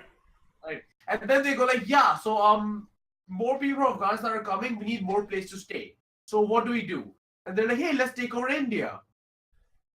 To explain how stupid that sounds as an idea, at this point, India had just closed, like they had just opened their trade to like the world. Because we were at a point where we could self-sustain. Pakistan was no. And they decided that they want to go to war with us. At this point, we had just gotten Russia's backing as well. So that was not a very good idea. They went to war with us, got hammered, and they were like, okay, so what do we do now? They're like, okay, so you know that general guy? Let's make him the head of our country and let's go to war again. They get hammered again. They're like, okay, let's wage war on two fronts. Let's get the other Pakistan to attack India as well. And the other Pakistan is like, hey, India, can we like not be Pakistan anymore? India's like, yeah, cool, okay. And we get Bangladesh. Basically, the leftists allowed the extremists to take over and ruin a fucking country. Well, see, that I will admit that is the fatal flaw of people who are not in favor of a strong culture, I guess you could call it. So basically, there is a problem on the left wing section of political ideology of permissiveness, inclusiveness, open-mindedness. And that's generally not bad, but the problem with that is it does produce a weak culture. Yeah. Because if you're willing to include anyone, the stronger culture will win. And the culture that includes everyone doesn't win. It's all good and nice to be able to understand everybody and live on equal terms, but you can't even trust your fellow human because in the end, you are humans. You are designed to build, take, conquer. Yeah, humans are genocidal scavengers. It's the easiest way to describe what we are. Yeah. We're fucking conquerors, and we conquer by force. Not by subtlety, generally. We do by subtlety. I mean, fucking hell, that's how we originally started. We were pursuit hunters, where we basically chased things until they died, and then we ate them. We as a species have a large problem with wanting to be feeling like you were in control of the situation. Humans want to be gods. Simple. I guess. Conservatives do that by building a strong sense of community. Yep. And by that they mean, okay, we all think the same, we all talk the same, we all have the same beliefs, we are one. And I don't mean that collectively, I mean like that as in you can go to another city and talk about something and they'll have relatively the same opinions. Maybe they'll have a bit different flavor of the opinion because of their life experiences taught them something else. But generally the same idea. Yeah. But with left-leaning stuff, you have a open community that includes everyone, but it's a very loose community, and it's why you see a lot of purity spirals that occur on both sides, to be honest. But it's very often on the left because the open communities don't give people a sense of belonging to a group. Yep. And so they'll congregate to other people who think like them. And then, so now you have the Black Lives Matter people. And now you have the white guilt people. And now you have the feminist people. And they all think generally on the same side of stuff, but they all have different opinions on it. And they'll all like, oh, well, you think a white woman's more important than a black woman. Oh, you think, a gay man's more important than a black man. Or, like, they'll all have major disagreements, and we're seeing that right now. Yeah. On that sort of thing, like when they're trying to be like, oh, we're so open and we accept everyone, except also we sort of gotta, like, to accept everyone, we kind of gotta put everyone into their categories so we can understand everyone. And by putting them into those categories, now we have to sort of, like, organize those categories so they're now more easier to understand for everyone. And if you don't fit in that category, you must be shunned and ostracized. And now it's harder and harder and harder, and we gotta narrow and narrow and narrow those categories down more and more. And if you don't fit those new definitions of that category, then you are an outsider and you're not inclusive enough. And it's exactly the same thing the right does, except the right doesn't change. The left, one more thing about the left is that they do so much of moral posturing without realizing that they're just making more enemies.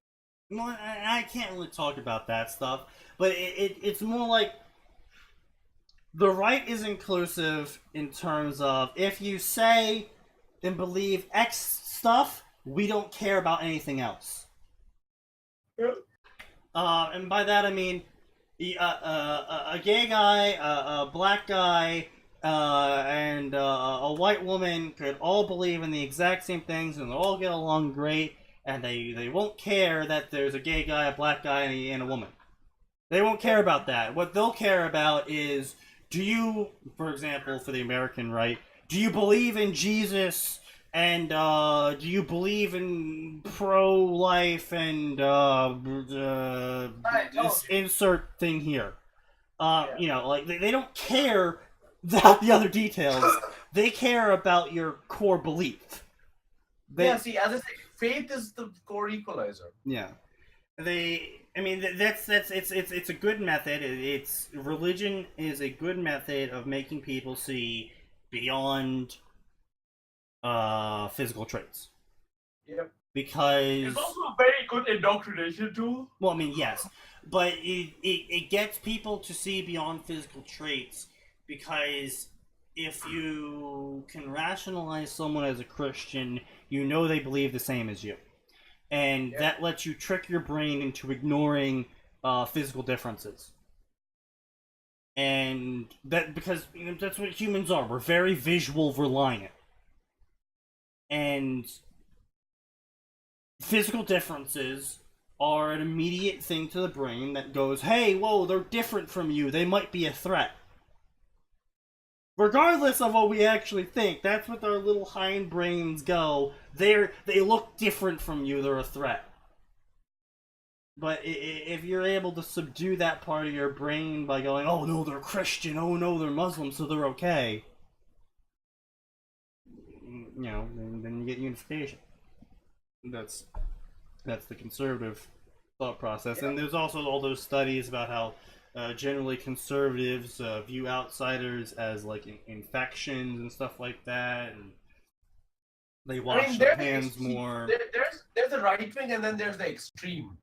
Well, I mean, obviously every single belief in existence has its extreme group. Yep, always will be.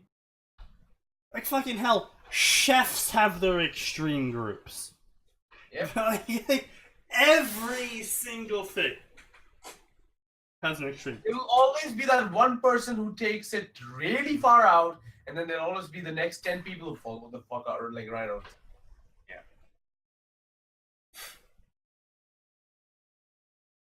It's kind of sad though. Yeah. It's really the human ability to, like, you know, humans love picking up on fads, and anything can be fad.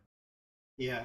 Yeah, I mean, That's why memes are effective. It's why memes are very effective, because it appeals to a section of our brain.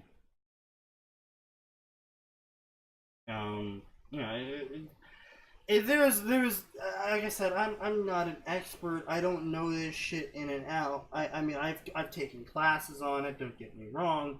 I've gotten a degree with minors in this sort of stuff. I'm no expert. I don't have a PhD. I'm not fucking Jordan Peterson. And Jordan Peterson's a good guy, even if you fucking hate him. even if you hate him, listen to what he says. Even if you disagree with his I mean, it's the same opinions. thing with Ben Shapiro too, isn't it? Yeah. Like the guy, he could say all like he is the biggest. He could be the biggest jackass in the world, but he does speak sense. Not even speaking sense. It's the same for freaking Sir Action Slacks. Even if you don't like what he puts out, pay attention to how he does it. Pay attention to how Peterson explains things. Pay attention to the core concept behind whatever they're using it for. These are people that have learned thoroughly how human social interaction works and how to maximize your output from it.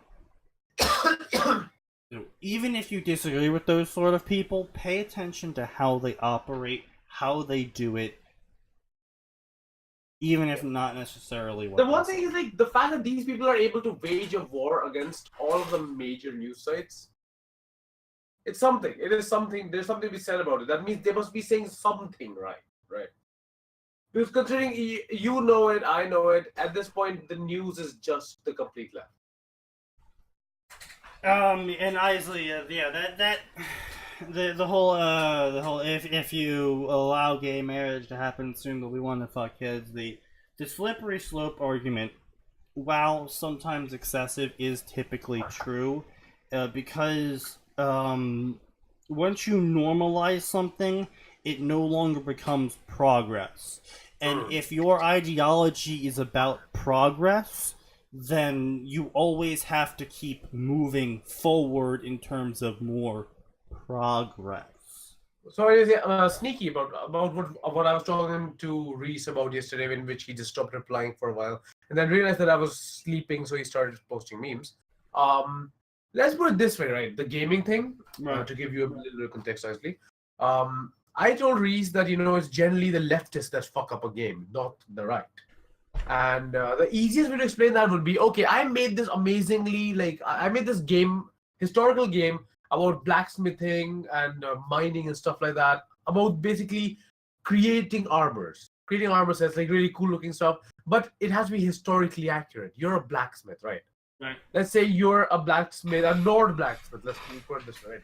You're from like the fucking North, something like that. So there's like pale people in there. And I will make a game in which there are pale people everywhere because it's set in a place, it's set in a time period where there were no African American immigrants, right? Right. Maybe some. And therefore, I will not have any black representation in my game. The thing is, I'm aiming this game towards a core audience of people. The kind of people who'd like to play something like this, right? They would care about... What does it say? Accuracy. They would care about accuracy. They would care about the thing that they love to be represented properly over time. Now, I could easily put like 100 black people in the game and earn some credit from the left wing. But then I would alienate my own like user base. I'd get some kudos from the left, like the left would be like, yes, look at them, such forward-thinking stuff. But they aren't going like let's put it this way. If I were to sell this game to you as like a lefty who spends their day drinking Starbucks and going to fucking offices, you won't buy it anyways. If I put some black people in it, you'll go like, yay, look, you did a nice thing, and you still not buy it. Right. It's the fucking... It's something that a lot of the businesses in the U.S. are finding out now. Is the conservative side is the side that spends money. A lot of Macy's, for example, Dick's Sporting Goods, for example, there's several other companies that came out and were like, oh, pro-left thing, blah, blah, blah. And the right was like, we're just going to boycott you. And everyone's like, oh, what's that going to do? It turns out it's going to do a lot. It turns out that the right-leaning section of the populace is actually the section of populace that spends the most money at stores. Yeah. Why that is, I don't know. Maybe they're in more. Maybe they do earn more. The entire leftist argument is always set to fail because their entire argument relies on making the right feel like they're trash. Well, that is actually it's effective for a certain period of time, because as I was saying earlier, the studies have found that the the more right-leaning you are, the more you look at certain things as infection, even subconsciously as an infection. The right-leaning people tend to be cleaner.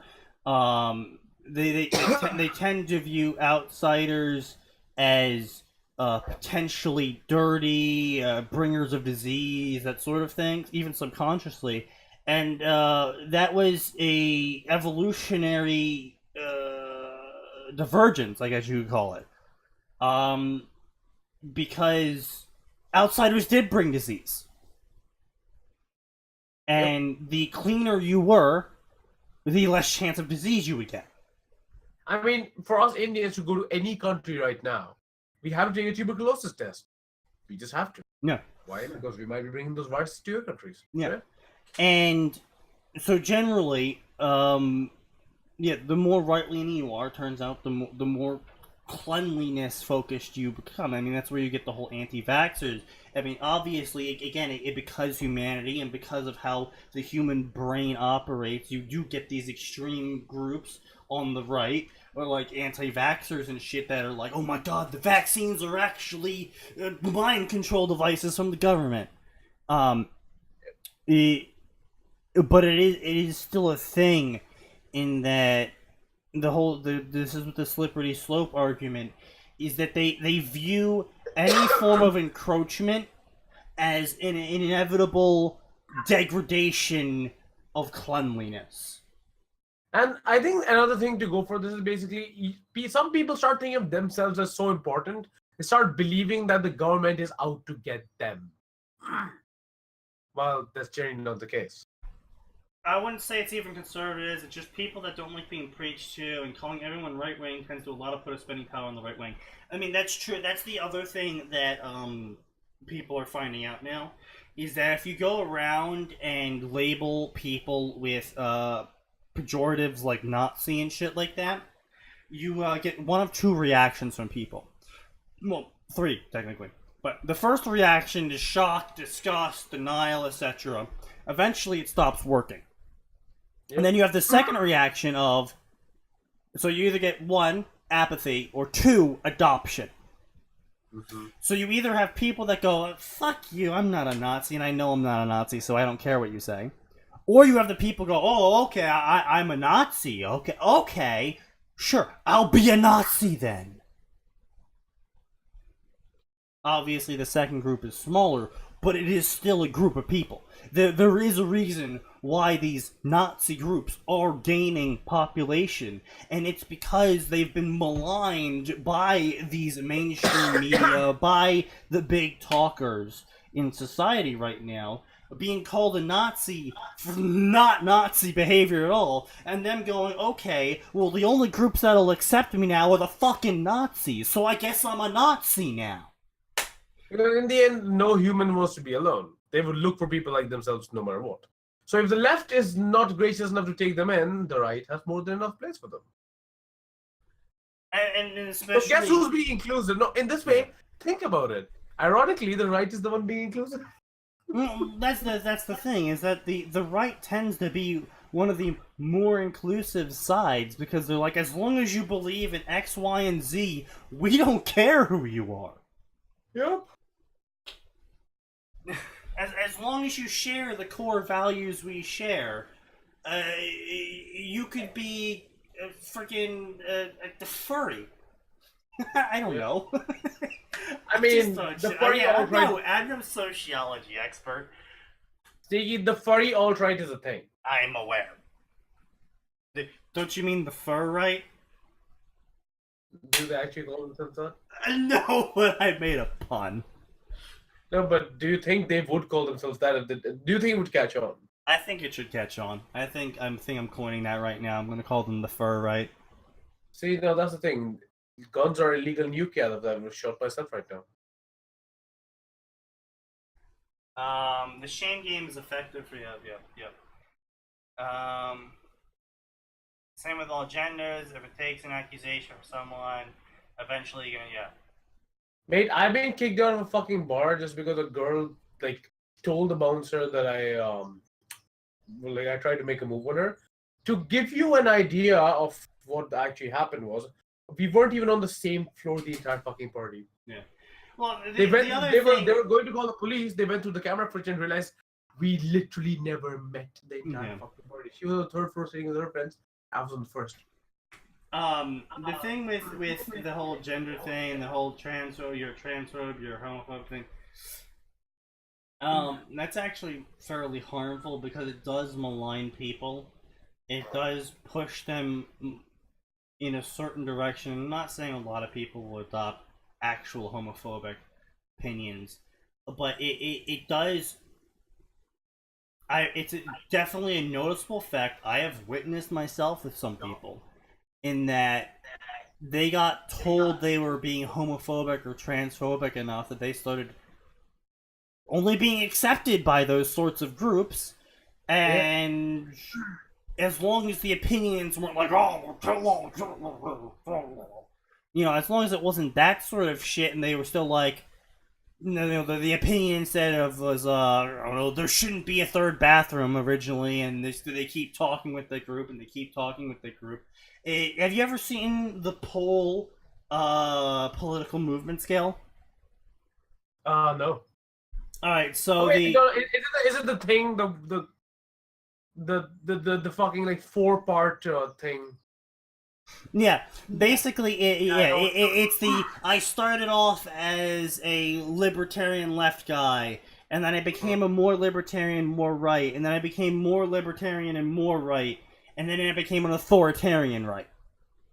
Yeah. And it's a very known cycle that I have witnessed personally happen to people. Is they were originally fairly open, then they got maligned by the groups, and they eventually hung out with harsher and harsher people until they eventually got to the point where they were like, fuck it. The only way that freedom will be able to exist is if I force it on people. See, they go from being people with actual, like, you know, like, the idea of making friends and everything, being inclusive, being happy, to sitting on a podcast with an incel and talking about politics about a country I'm not a part of. Yeah, exactly.